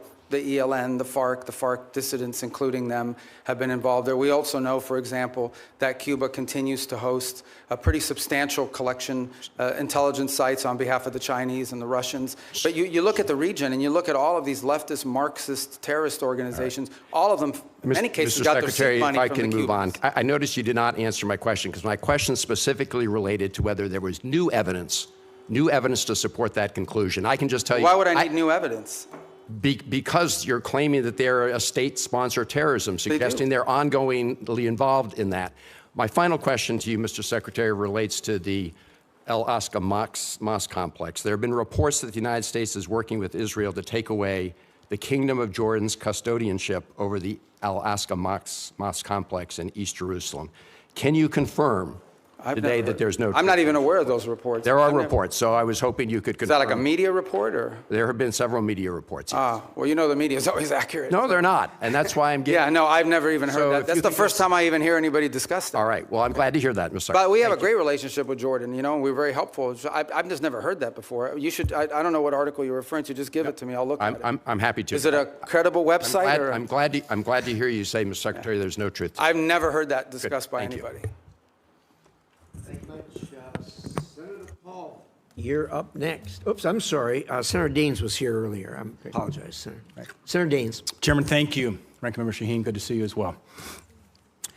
One of the underreported successes for your diplomacy and this administration is what's happened in terms of the peace agreement, a landmark agreement between Armenia and Azerbaijan. I know, Mr. Secretary, you just were in the region most recently. a major step forward for a region long beset by conflict, nearly 40 years of a hot war. And through your leadership and President Trump's leadership, you've brought true peace to an area of the world sandwiched in between Russia and Iran. It was creative thinking that led to the establishment of the Trump route for international peace and prosperity as a solution to some of the stickier issues in that negotiation. The program promises to be a boon, not only for Armenia and Azerbaijan, but also many neighboring countries. As Brzezinski once said, talking on the global chessboard, his book, that Central Asia is the wine bottle and Azerbaijan's the cork. You uncork the wine bottle, suddenly you've got oil and gas and critical minerals flowing back towards the West instead of to Russia, to China, and to Iran. Mr. Secretary, can you tell us a little bit about how you plan to implement the TRIP framework agreements and deliver major economic benefit to both the United States in a very historically troubled region? Thanks. Actually, as you said, I was there last week. What was it, Tuesday maybe? We signed the TRIP agreement between the U.S. and Armenia, and this is, you described it as a corridor, which I know it's the anchor of a peace agreement with Armenia and Azerbaijan, and that's critical, but it's much more than just the anchor of a peace agreement. It really has the opportunity to revolutionize Armenia's strategic location and become a central hub for trade in the region. It solves the issue of access that Azerbaijan cared about, and it was an irritant in their relationship, but it does much more than that. It has the ability to transform the Armenian economy in a very powerful way. Here's the other thing that it's done. You know, for a long period of time, our relations with Armenia were quite stagnant, and in many cases, I would argue, almost non-existent. It has also reinvigorated that relationship between our two countries and allow us to explore opportunities in all sorts of other fields. So we're involved in that very heavily now. We just literally just signed the agreement, and it will allow us to drive and hopefully incentivize U.S. private sector investment in this corridor to the benefit of American companies and American interests, but also to the benefit of Armenia, Azerbaijan, and other regional countries. I would also argue, by the way, and just to point out, and I don't mean this again, I think this is pretty well understood in the open source reporting, the Russians are less than happy about our engagement there. I think there's evidence that they would like the current president to lose his election as a result of this growing relationship with the United States. To be clear, we're not there to infringe on Armenian sovereignty. We're not asking them not to be friends with other countries. We just want to be able to have a relationship with them that's built not just on peace. Peace is important, but that's just the beginning. It's the economic opportunities that it provides. There are American companies and American workers that will benefit from it, but the Armenian people will be the ultimate beneficiaries of this corridor opening. Just remarkable, and we were there together, in fact, last August at the White House when President Aliyev of Azerbaijan, Prime Minister Pashinyan of Armenia came to sign that agreement with President Trump's leadership. To think a Shiite Muslim country, Azerbaijan, and Armenia, one of the oldest Christian countries in the world, came together to sign a peace agreement was truly a breakthrough. And so it's an underreported story, in my opinion, Mr. Secretary. I think we need to get the story out. This is a critical geopolitical problem that has been definitely remedied by the leadership of this administration. Yeah, I mean, the key, Senator Daines, is going to be execution. Like, you can sign an agreement, you can have the things in place. We now have to make sure we are focused on driving it and ensuring that to the extent American companies can contribute to the infrastructure, to the railway, to the highway, to everything that needs to happen in order for that corridor to open, and then the spin-off effect of it as well. We don't need to dominate it. We're not asking for an American monopoly economic, but we do want our companies to get a fair shake in there. And by the way, partnering with Armenian companies in many cases, so it becomes mutually beneficial. Secretary Rubio, before my time is out, I want to bring up one very important final point. As you well know, I've been spending a lot of time over the past few years working with our friends in Central Asia, across the Caspian there, with the 5 Central Asian countries. Things are progressing well thanks to your engagement and encouragement and President Trump's. And we're seeing a lot of fruit from last year's C5+1 summit that was right here in Washington. That being said, there is still a major hurdle to strengthen our ties. One of the key irritants to our friends in Azerbaijan and in Central Asia is the infamous Jackson-Vanik trade restrictions. These are Soviet-era relic restrictions. In fact, Senator Murphy and I are the co-leads on the repeal. It's long past due that we get this changed. Mr. Secretary, is removing these restrictions a priority for you and your department? and removing them have a significant impact on our relations with Central Asia. Yeah, it's a detriment. We'd like to see it removed, and I think you should talk to the chairman and the ranking member about putting it on the agenda with you guys. They're right there. You can tell them. But It's finance. oh, it's finance. You don't have committee. jurisdiction over that? It is. That's my job. And Mr. Secretary, Finance. Well, that's good. That's what I do too. It's not my job. It's and our encouragement from our friends over in the House will be helpful. We'll work with you on that, Mr. Secretary. you should get it Thank you. passed. I mean, Thank you. look, We it need would to be get it very done. helpful. Yeah, it would be. Thank you. Absolutely.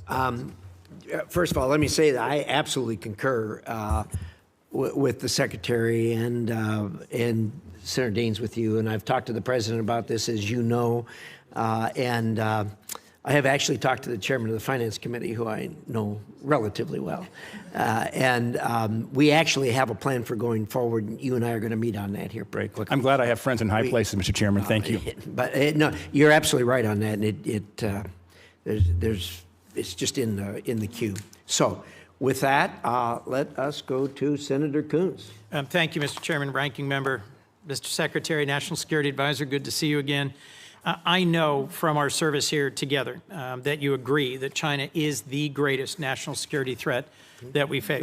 And one of the key reasons is their repeated threats to take control of Taiwan by force if necessary.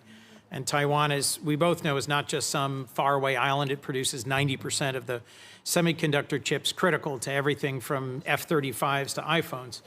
And its geography makes it indispensable, both to global commerce and military power. Do you agree with that? Taiwan?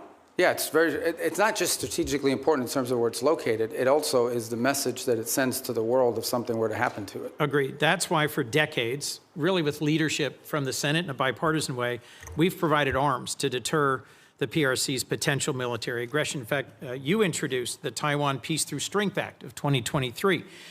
In January, Congress pre-approved a $14 billion arms package for Taiwan.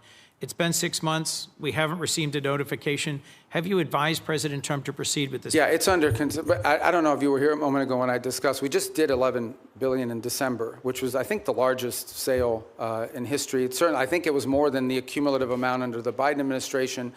And I recall during 6 years of the Obama administration, there was zero gone to Taiwan. So some way you would argue that we're trying to make up ground. So why hold off on it now? Well, so the other 14 is being reviewed. It's under review. It hasn't been. I think it's been noticed, but it hasn't been reviewed. I mean, it hasn't been approved yet. So it's under review under the White House. Mr. Secretary, my concern is that President Trump has said publicly that arms sales to Taipei are a great negotiating chip with China.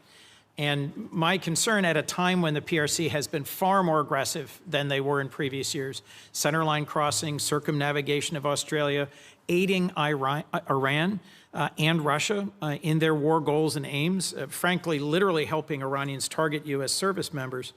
I respect the importance of our having an open negotiation and relationship with the PRC, but in the meetings you were in Beijing, did the president offer to condition arms sales to Taiwan in order to placate Xi Jinping? Well, look, I'm not going to discuss what was the president's words in a meeting, and suffice it to say that that specific question you just asked, that's not the context in which the president has raised this in the past.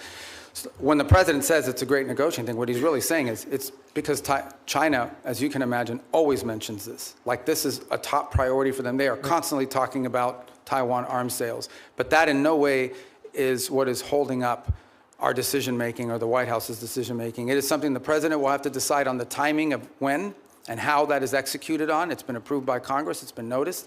The money's available. And as I said, we are just coming off the heels of a very large sale in December of last year.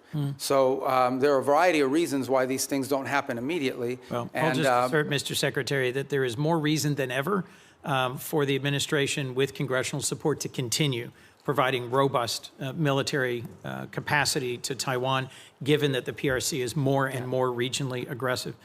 You also introduced and passed legislation in 23 prohibiting any president from unilaterally withdrawing from NATO. I assume this was because you recognize that our alliances are a key advantage against Russia, against China, against other adversaries. Do you still consider Article 5 an unconditional commitment? Yeah, so let me address that holistically if it's okay, because I think we have time to do it. First of all, you're right. I have throughout my entire career in the Senate and through much of my time now in this administration been a supporter of NATO. I see its utility. the key, and I'm just being honest with you when we talk about this, one of the key arguments that I would always use on behalf of NATO is the fact that it allows us basing rights that we could use in a contingency operation in a time of conflict, in a time of need, that we just have had.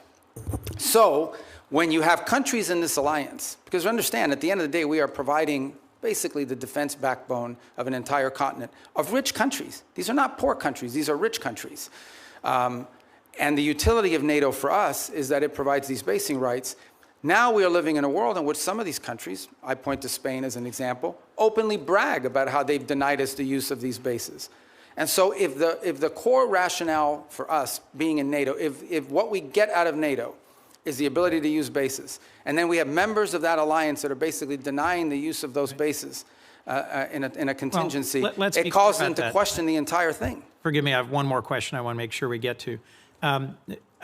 Is it not true that some of the challenges in our NATO relations have only come after President Trump threatened to seize territory from a trusted and reliable and contributing partner? Fair. Yeah, I don't think that's fair. I think he publicly said both. I know, but I don't use tariffs to coerce Denmark into giving up Greenland. Yeah, but just to tell you, look, if you go back and study the history of it, NATO tensions and debates within U.S. or whether we should be in NATO.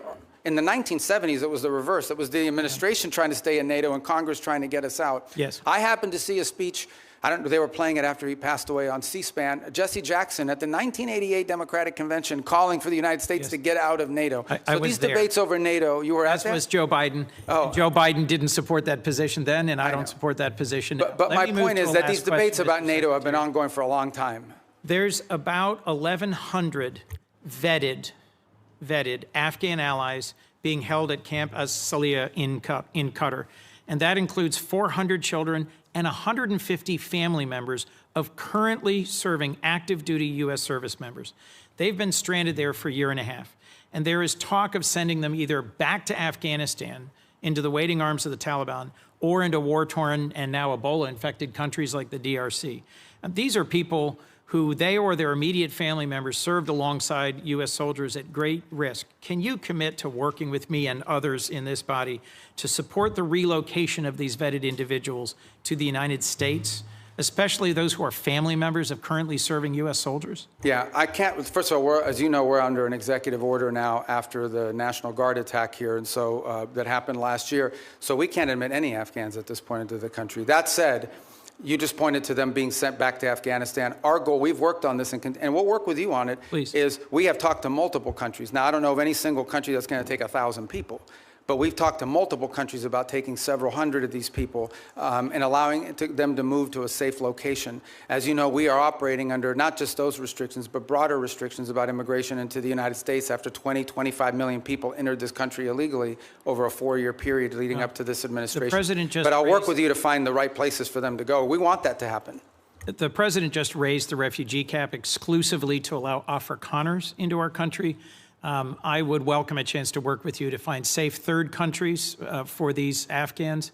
And I frankly think we ought to be revisiting our refugee policy, because the refugees who've come into our country in the past are the most vetted and often the highest contributing. As you know, my childhood church hosted a South Vietnamese family, and seeing the 5 of them become great Americans, entrepreneurs, contributors.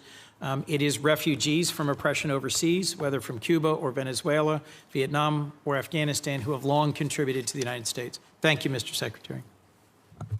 Senator Paul. I'd like to revisit for a moment the boats that were blowing up in the Caribbean and the Pacific that referred to as drug boats. I think it's interesting that the 3 secret criteria we're using to blow up the boats doesn't include whether they have drugs on board. I would like to add that the statistics from the Coast Guard also say that when we interdict alleged drug boats in the historic way, the way we've always done it, about 1 in 4 don't have drugs. We make mistakes. We see something suspicious about the boat, we stop them, and they don't have drugs on board. I would also like to add that drugs is not a criteria for blowing up the boats that are called drug boats, but neither is arms. So in order to blow them up, we don't have to say that they're armed or have drugs. And I think a lot of people would have questions, which I still do. I am glad to hear today, though, that the administration and the negotiations are willing to trade sanctions relief for removal of enriched uranium. I've said for a long time and argued for a long time that sanctions in and of themselves rarely, if ever, are of any value. I've yet to see any Chinese behavior that's changed because of sanctions. I've yet to see any Russian behavior change because of sanctions. I've really yet to see any Iranian behavior change because of sanctions. However, sanctions do have some leverage and ability to exact change if you remove them. So the removal of sanctions might actually have some hope. So I support the administration in this. Now, there are many Republican critics who have been vocal on the airwaves recently saying, oh, no, we can never negotiate with them. These are terrible people. Well, you don't really negotiate with really friendly, good people. In a time of war, you're going to have to negotiate with an adversary. So I do commend and supportive of the idea of this. And the other thing is it's very verifiable. You don't have to wait for verification. You could say the trade sanctions end as soon as we get the 440 kilograms of enriched uranium. Now, it has to be dug, I guess, some of it from under a mountain of rubble, but at the same time be very verifiable. But what I would argue and what I would advise is that you really, why not offer everything? Offer all of the relief of virtually all of the sanctions if you get it. Now, you can wait if that's what you want, is the enriched uranium out and a promise. Now, the rabid hawks will argue, well, we're not going to negotiate with terrorists. We're not going to negotiate with bad people. Then they'll continue to have enriched uranium, and they'll continue to enrich uranium. So I do think that the argument that there hasn't been a military solution to this is largely proven by the fact that even though we've militarily obliterated their military, all of that is true. It's as Fred Ickley wrote in Every War Must End, that military victory doesn't always translate or lead to political resolution or to things that you want done. What we really want done is no more enriched uranium, and you don't enrich uranium, you give up on these hopes. But I would say that as we are looking at trading sanctions, you say there's some you can do on your own, there's some that are congressional.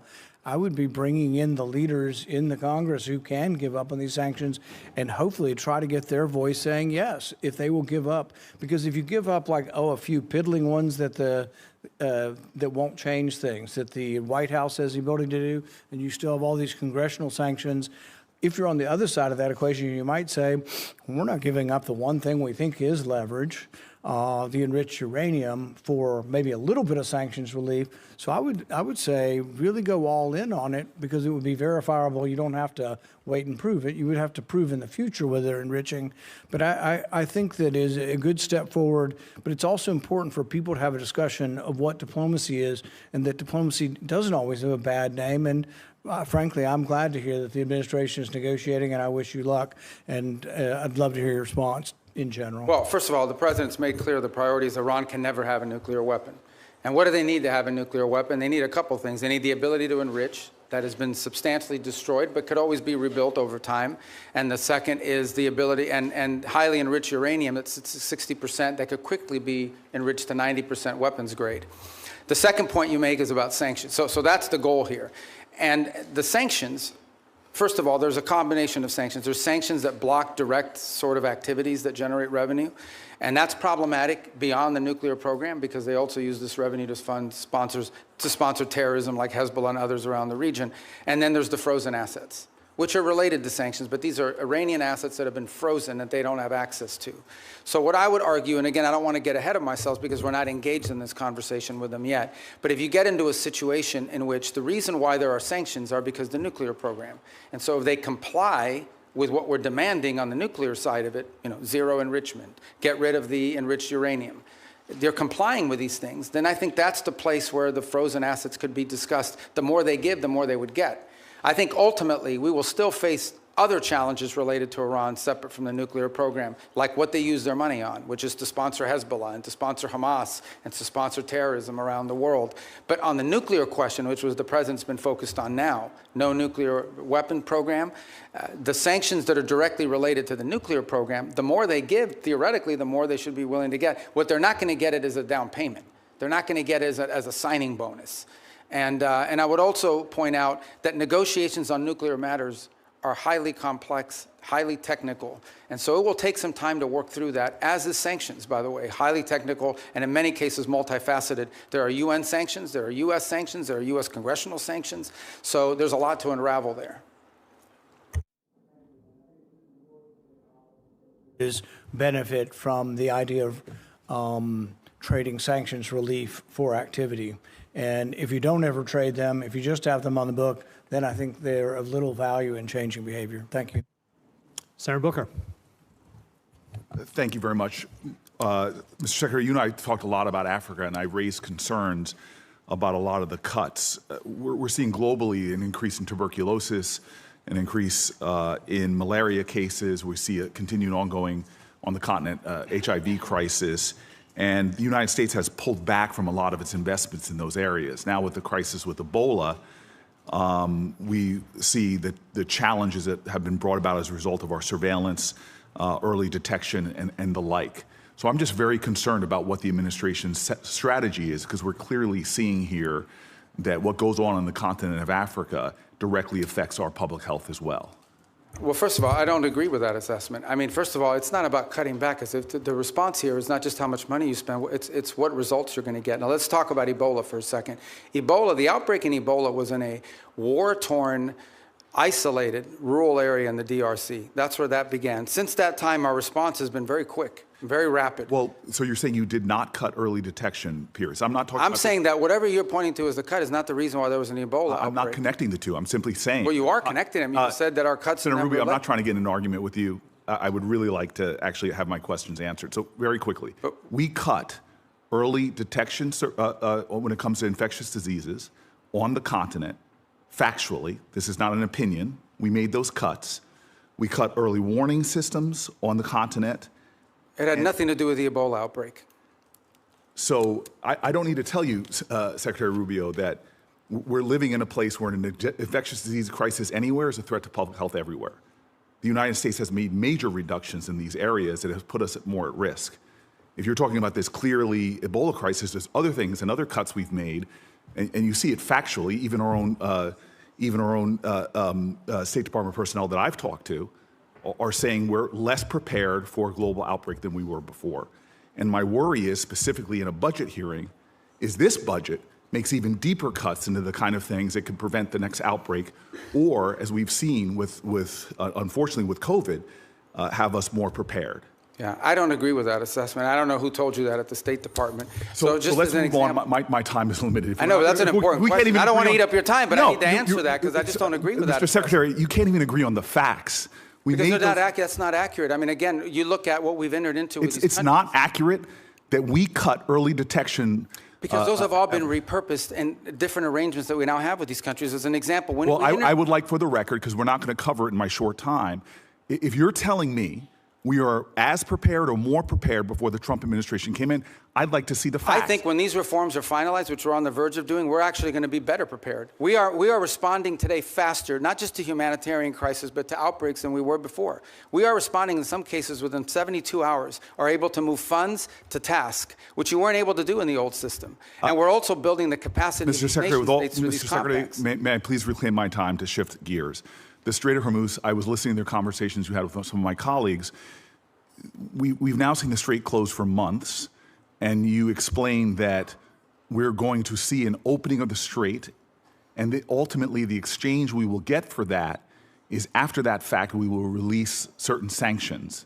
Is that correct? No, that's not what I said. What I said was that if they open the Straits, we will lift our blockade. The Straits and the blockade are what are interrelated. And so for the nuclear program, in exchange for getting rid of the fissile material out of country, I imagine, is what the highly enriched uranium, we would release sanctions. Is that correct? Well, it's not just that. It's also their enrichment activity. They would have to, they would have to make very severe and significant concessions on what they intend to enrich in the future. And already with the March relaxing of sanctions, allowing Iranians to sell oil to the Chinese, estimates have been between $10 and $50 billion they got from that relaxing of sanctions.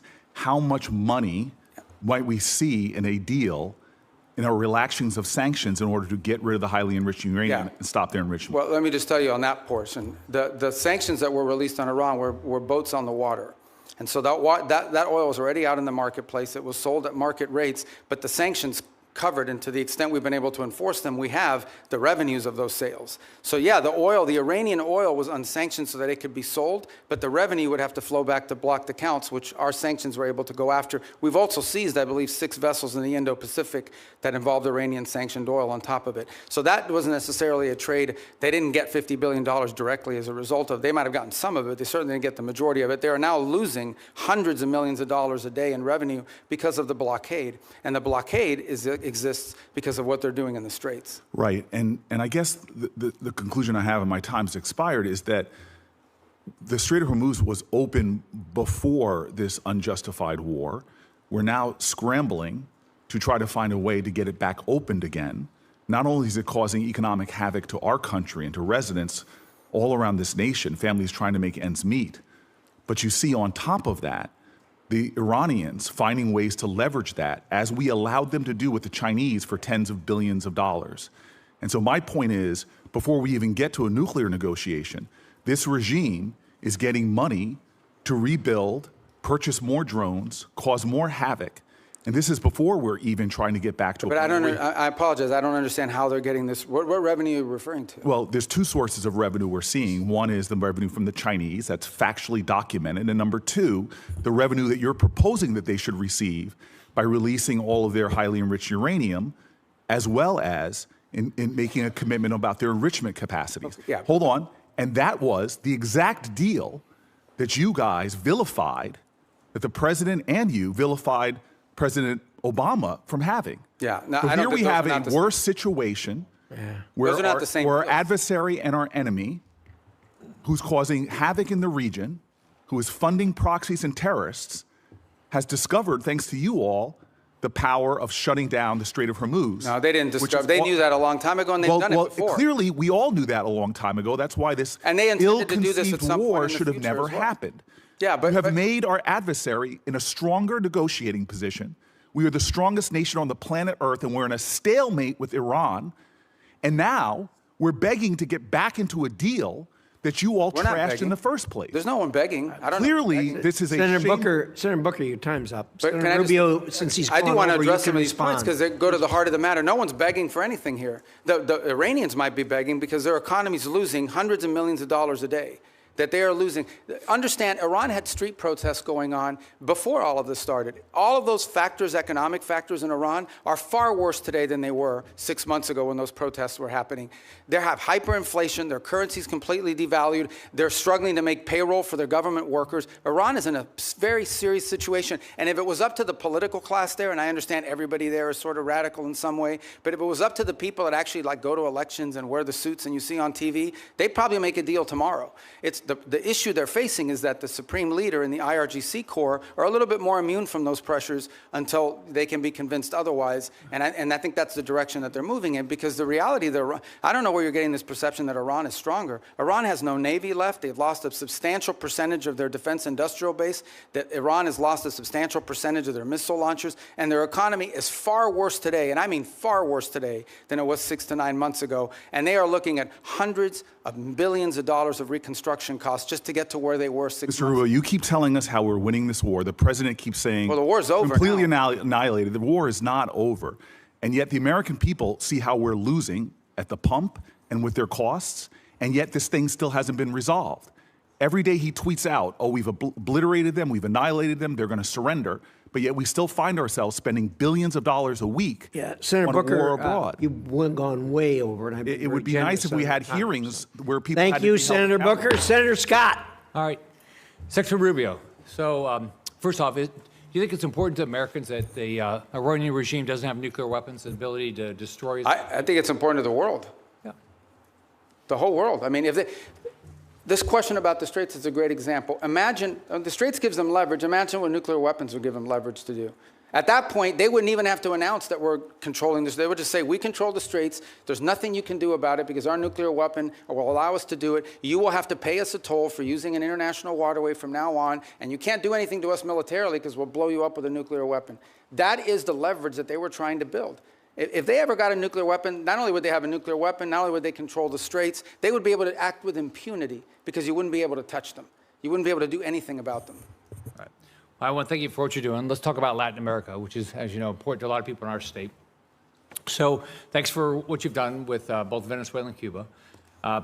Let's do Venezuela first. I think every Venezuelan I know is appreciative of what happened with Maduro.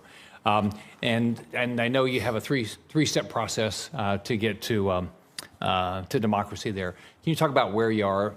I mean, I know you've busted your butt to try to get Delcy Rodriguez to do the right thing. We still, unfortunately, have political prisoners not released. We still have oppression.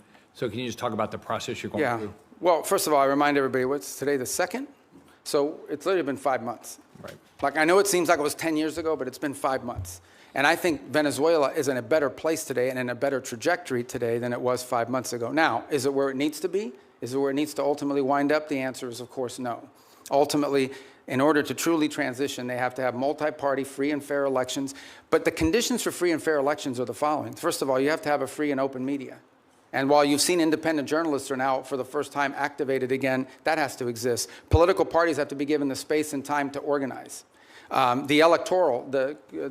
National Electoral Council has to be reformed so that it has members in it that will actually accurately count the vote. You have to have certain conditions in place. I'm not telling you that's 5 years from now, but it's been 5 months, so I want to be relative to that. Here's what I can tell you. For the first time, certainly, since whenever, in the pre-Chavez era, maybe ever, and certainly since the post-Chavez era, the oil wealth of the country is not being stolen. The oil wealth of the country is going directly to pay government workers, buy medical equipment, audited by KPMG. That's a significant advance. That's not a permanent situation, but that's a very valuable one today. You have seen reforms. You have seen, for example, the infamous prison, El Acoide, it's been closed. You still have about 400 and something, what we determined to believe to be political prisoners, but you've had many others that have been released, including many high-profile ones. You've seen a reform, a systemic reform in individuals involved in their government, replaced by new people. Some we don't know well, others we know a little bit about, but certainly better than the people whose place they took before. You've seen a level of cooperation on a couple of topics that I actually can't even discuss in a setting like this, but be more than happy to talk to you about, any of you about, in the appropriate setting. And I think that's been a positive. By the way, you've seen the retrieval. The United States, with the full cooperation of the Venezuelans, went in and retrieved highly enriched uranium. They had highly enriched uranium in their country because of an old reactor program, not because of nuclear weapons or anything, and they wanted it out of their country. And we were able to go in and actually retrieve it along with the UK mission that went in with us and get it. We have a functioning embassy, and we have direct flights for the first time. Venezuelans are now able to go back, not just visit relatives, but begin to engage in the economic life of the country. All of that is to say, it's been 5 months, there is a lot more to go. This is not the direction we want Venezuela to be. But what I will say is that the Venezuela that's there now, under the interim authorities, does not pose the threat to the United States that it posed 5 months ago, when it was an open base of operation for Iranian operatives, for Cuban intelligence, and for others who used it as a base of operation against the national interests. But we have a lot of work to do. We are nowhere near where we want to get to there. Can you give the same thing about Cuba? I mean, Cuba's a very different thing, yeah. Right? I mean, I think the misnomer about Cuba, or the misunderstanding about Cuba's actually not controlled by the government. Cuba's controlled by a military holding company named Gaesa. And Gaesa virtually owns anything. They own the tourist sector, they own mining, they own the gas stations, they own everything. They generate about 70% of Cuba's GDP is under the control of this military company. And they're sitting on between $14 and $17 billion in assets. So you have people literally starving, people literally, like power grid that hasn't been maintained in 10 years. And yet you have this holding military company sitting on these assets. And by the way, not a penny of the money in the military holding company translates over to the public treasury. So the fundamental challenge we have here is that Cuba needs to be, in order for it not to continue to be a failed state, which poses a threat to the United States, they need systemic and serious reform. They need to have economic reforms. And the question is, can they possibly reform, given the people who are currently in charge, both of Gaesa and of their government? And I think the answer is they can. I really don't believe this system is capable of reform unless new people take over or a new mindset takes hold. Now, we've engaged in conversations with them. We've offered them what I think needs to happen in order for their economy to recover. And that's the last point I would make, is I think somebody raised this issue of a oil blockade. Cuba was having blackouts well before January 3rd of this year. They were having blackouts for years. And they were having blackouts for two reasons. Number one, No one will give you free oil except Maduro. That's what's changed here. What's changed here is they're no longer getting free oil from Venezuela. And number two, the main reason why they have oil energy blackouts is because they didn't invest a single dollar back into their plants, back into improving their plants. And they could have bought this equipment from any company in the world, but they didn't invest in it. Instead, they invested it to build tourist hotels that now sit empty because there's no tourism into Cuba. So Cuba's a little bit more complicated than Venezuela, but it's a mess. Thanks for what you're doing. Thank you, Mr. Chairman. Secretary Rubio, I trust you're familiar with then CENTCOM Commander and future Secretary of Defense Jim Mattis's famous quote about the importance of funding our foreign policy apparatus. In 2013, in response to a question from the now chairman of SASC, General Mattis pointed out that if you don't find, and I quote him, if you don't fund the State Department fully, then I need to buy more ammunition ultimately, end quote. Unfortunately, despite his service in the first Trump administration, the second time around, you seem to have taken the message as a blueprint rather than as a warning. The budget that you're presenting today cuts the State Department by about a third, after you previously tried to enact steep cuts and eliminations last year, many of which were already rebuked by Congress on a bipartisan basis. Time and again, this administration uses our military as a first tool of choice, manufacturing new crises and new conflicts that worsen the situation for folks abroad as well as for American people back here at home. And now you're here to justify a budget request that further undermines our diplomatic apparatus, the tools and professionals that are critical for not only preventing crises before they begin, but those who will be responsible for negotiating our way out of Trump's war of choice in Iran and whatever other nightmares he dreams up with. So based on how this administration has conducted itself for the last year, our adversaries are learning that the United States is not a reliable negotiator. They're learning that we will quickly turn to using force before working to alleviate crisis points and prevent war. I'm very concerned that that in turn increases the risk of our adversaries jumping to use force first, increasing risk to American citizens and American interests around the world. We saw that instinct for the military option in the Caribbean and in Venezuela. And now we're seeing threats of it in Cuba while we're still engaged in the Middle East, where President Trump is blowing a shocking amount of money and failing to uphold his solemn duty to put our service members at risk only for the most serious and imminent national security threats to American people. Mr. Secretary, you also wear the hat of a national security advisor. So with both that hat and as Secretary of State, do you agree that this administration has spent more on Trump's war in Iran than you are requesting today for this entire State Department budget request? Yeah, I can't speak to the Department of War would have to speak to you about the money and what they calculate are the costs. I can't give you an accurate answer on that because that's not the thing that I look at. I would think you would have some insight because you are our national security. Well, I've seen the testimony that Secretary Hegseth and others have conducted in front of their oversight committees, but I just can't. I don't want to give you an answer that's not accurate. Okay. So. Well, this week, let me put out some numbers that I have. This week, the cost of President Trump's illegal war of choice against Iran are likely to balloon past $35 billion by the rate from DOD's own May calculations, and surpass your FY 2027 budget request of $35.1 billion for the State Department and related programs.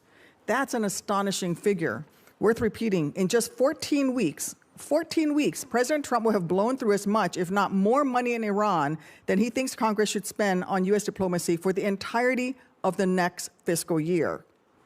This administration's distorted priorities have unfortunately revealed some stark lessons for our allies and partners as well.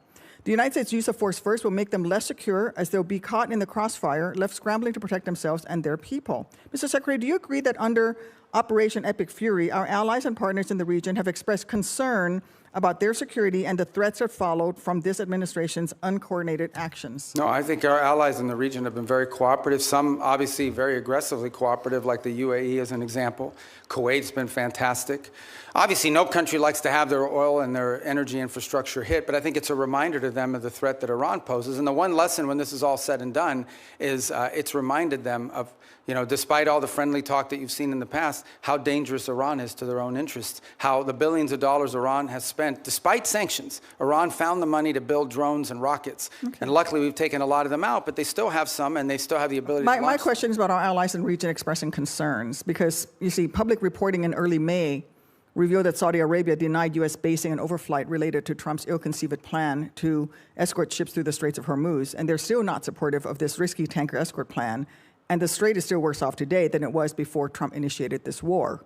And that doesn't even touch on the wider global lessons being learned by our allies and partners. Yeah, we don't face any. From the Shangri-La dialogue, where I heard from folks across the Indo-Pacific and especially in Southeast Asia, who are being hit hard by the same rising energy costs that are devastating American communities. And frankly, this administration insists on using military force as a first resort instead of a last resort, no matter the deadly cost of self-defeating impacts. Your budget request here would sadly perpetuate that trend and undermine the roles and responsibilities that you should be fulfilling as Secretary of State. Thank you, Mr. Chairman. I yield back. Okay, I didn't get to answer any of that. I didn't ask you a question. Well, she didn't answer the question. She doesn't want me to answer? Can I answer anyway? You may. Okay. Well, but she made a bunch of points. I get to answer them, right? First of all, I don't understand this thing about let me tell you. We were just here. Maybe you weren't here. We were just talking about it. We did a peace deal with Azerbaijan and Armenia. We just signed the TRIP agreement yesterday, actually, or last week we signed it. Last night I officialized it. That was diplomacy. That's great, but the Trump administration has still blown through more money in 14 weeks do I get to talk than this entire budget that you're requesting. Senator Duckworth, I'm going to let Senator Rubio reply to the statements that you made at his request. Yeah, that's. But we've got a hard stop at 12:30. Okay, but I know, but you said a lot of stuff. I get to answer some of it. All right. So the first is the second is India-Pakistan. We ended that war. We were involved in helping broker that. Thailand, Cambodia. That's diplomacy. We've been very engaged in fact, as I sit here now speaking to you, I've got the Lebanese government and the Israeli government meeting at the State Department starting at 8:30 this morning for the 4th time after engaging last week at the military level. So we're carrying out now, we're carrying out diplomacy all over the world constantly and very successfully in many cases. Now, let me make one more point that you raised about the budget request. Guys, we understand how this process works, okay? You guys understand. I know because I've been involved all the time. We OMB, produces sort of timelines for every agency. We put forward a budget. We say, this is the money we've been allocated. This is how we would spend it. There is a congressional process, which I'm sure you're aware of. And in my time here, 16 years that I was here, I don't ever recall us once ever taking the president's budget and passing it into law. I'm not walking away from the budget. We can make it work if that's the budget you give us. But I have a sense, I have a suspicion, right, Senator Schatz, that we're going to have to work with you, that we're going to have to, well, you know, that we're going to have to work with you guys on a budget request that meets your priorities and ours. That's how it works. You guys are the appropriators. We have to work within we will tell you what we care about. We will tell you how we're going to spend the money. But ultimately, you will provide us a spending bill, and we will work through those parameters. But we have given you what we can live with. We can make it work. But if you want to, you know, if you're obviously going to have changes here in Congress. But this stuff about diplomacy and the money spent on the war, diplomacy's always cost less money. We don't buy missiles. We don't buy rockets. We don't buy large airplanes and aircraft carriers. But we've been very effective. And I can give you list after list of places where we have had an impact in either de-escalating crisis before it started or ending active wars. And I'm very proud of the work that we've done in that regard, some of which haven't even been publicly discussed in some cases because they weren't high profile. And my last point. We remain heavily engaged in areas that may or may not be at the core of our national interests, but nonetheless are related to our national interests. You think about Sudan for a moment and the Quad. This has been a very frustrating situation to put together, but we helped convene a donor conference that got pledges for when that is resolved. We've put a lot of time and energy in a situation that right now, unfortunately, has turned into a proxy in the Middle East because of the UAE and the Saudis on opposite sides of it. In Libya, where our work in Libya now it's still divided, but they, for the first time ever, have a joint budget. For the first time ever, are cooperating on energy deals that are going to be beneficial to the people of Libya. So I just don't think it's fair to say we're not actively involved in diplomacy on last year's budget and spending, because we are, and we have been, and to great success. Thank you. Senator Curtis. Thank you, Mr. Chairman. Clock setter, thank you for resetting the clock. Mr. Secretary, thank you for being here. And I'm always truly impressed with your ability to navigate around the globe so articulately and explain the positions. Like you previously, I chair the Western Hemisphere Subcommittee. One of the focuses that I've had is on Taiwan and Taiwan's relationship in the Western Hemisphere. We actually had our first subcommittee hearing on Taiwan's allies in the Western Hemisphere. And as you well know, Honduras switched diplomatic recognition away from Taiwan in 2023 in exchange for a lot of promises from China. No surprise, those promises have not been fulfilled. And the current president, during his campaign, talked about returning back to Taiwan and restoring that relationship with Taiwan. In your budget, you have $245 million for the Countering PRC Influence Fund. And I'd like to note Senator Van Hollen and I have a bill that would actually carve off a portion of that specifically for Taiwan and countering the PRC influence there.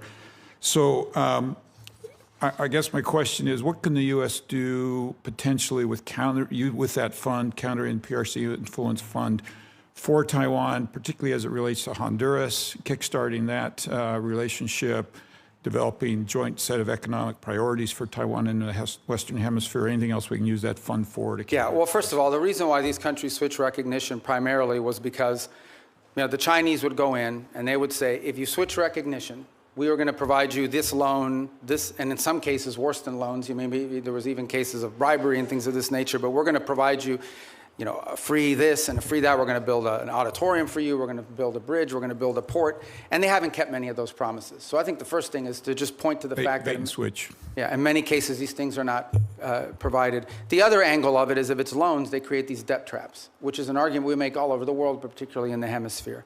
But the broader goal of this fund is not just simply Taiwan related, although that's the reason why that's an action they took as a result of this leverage that was established on them. But more broader, in many cases, these countries are trying to develop their telecommunications system. They're trying to build roads. They're trying to develop whatever it may be. And frankly, the only companies that show up are the Chinese companies. And they show up with lower cost, a financing mechanism, et cetera, et cetera. Now, there's a track record of not completing these projects. There's a track record of flooding the country with Chinese workers that come and do the work. So I think part of this fund is designed to create alternatives to that, to give these countries alternatives to the Chinese or other foreign malign influence that might be occurring in their country. Part of that is attracting U.S. commercial ventures to do it, but part of it is providing the resources so these countries can go out and do this without being subject to or vulnerable to this sort of leverage tactic that's used against them. Thank you. Let me switch to China for just a minute. Your budget notes the merging of the Foreign Service Institute, where a lot of the state language training takes place, with the Human Resource Bureau. And I'm hoping that can improve the language capacity. But here in the Senate, I've picked up the Uyghur Policy Act, which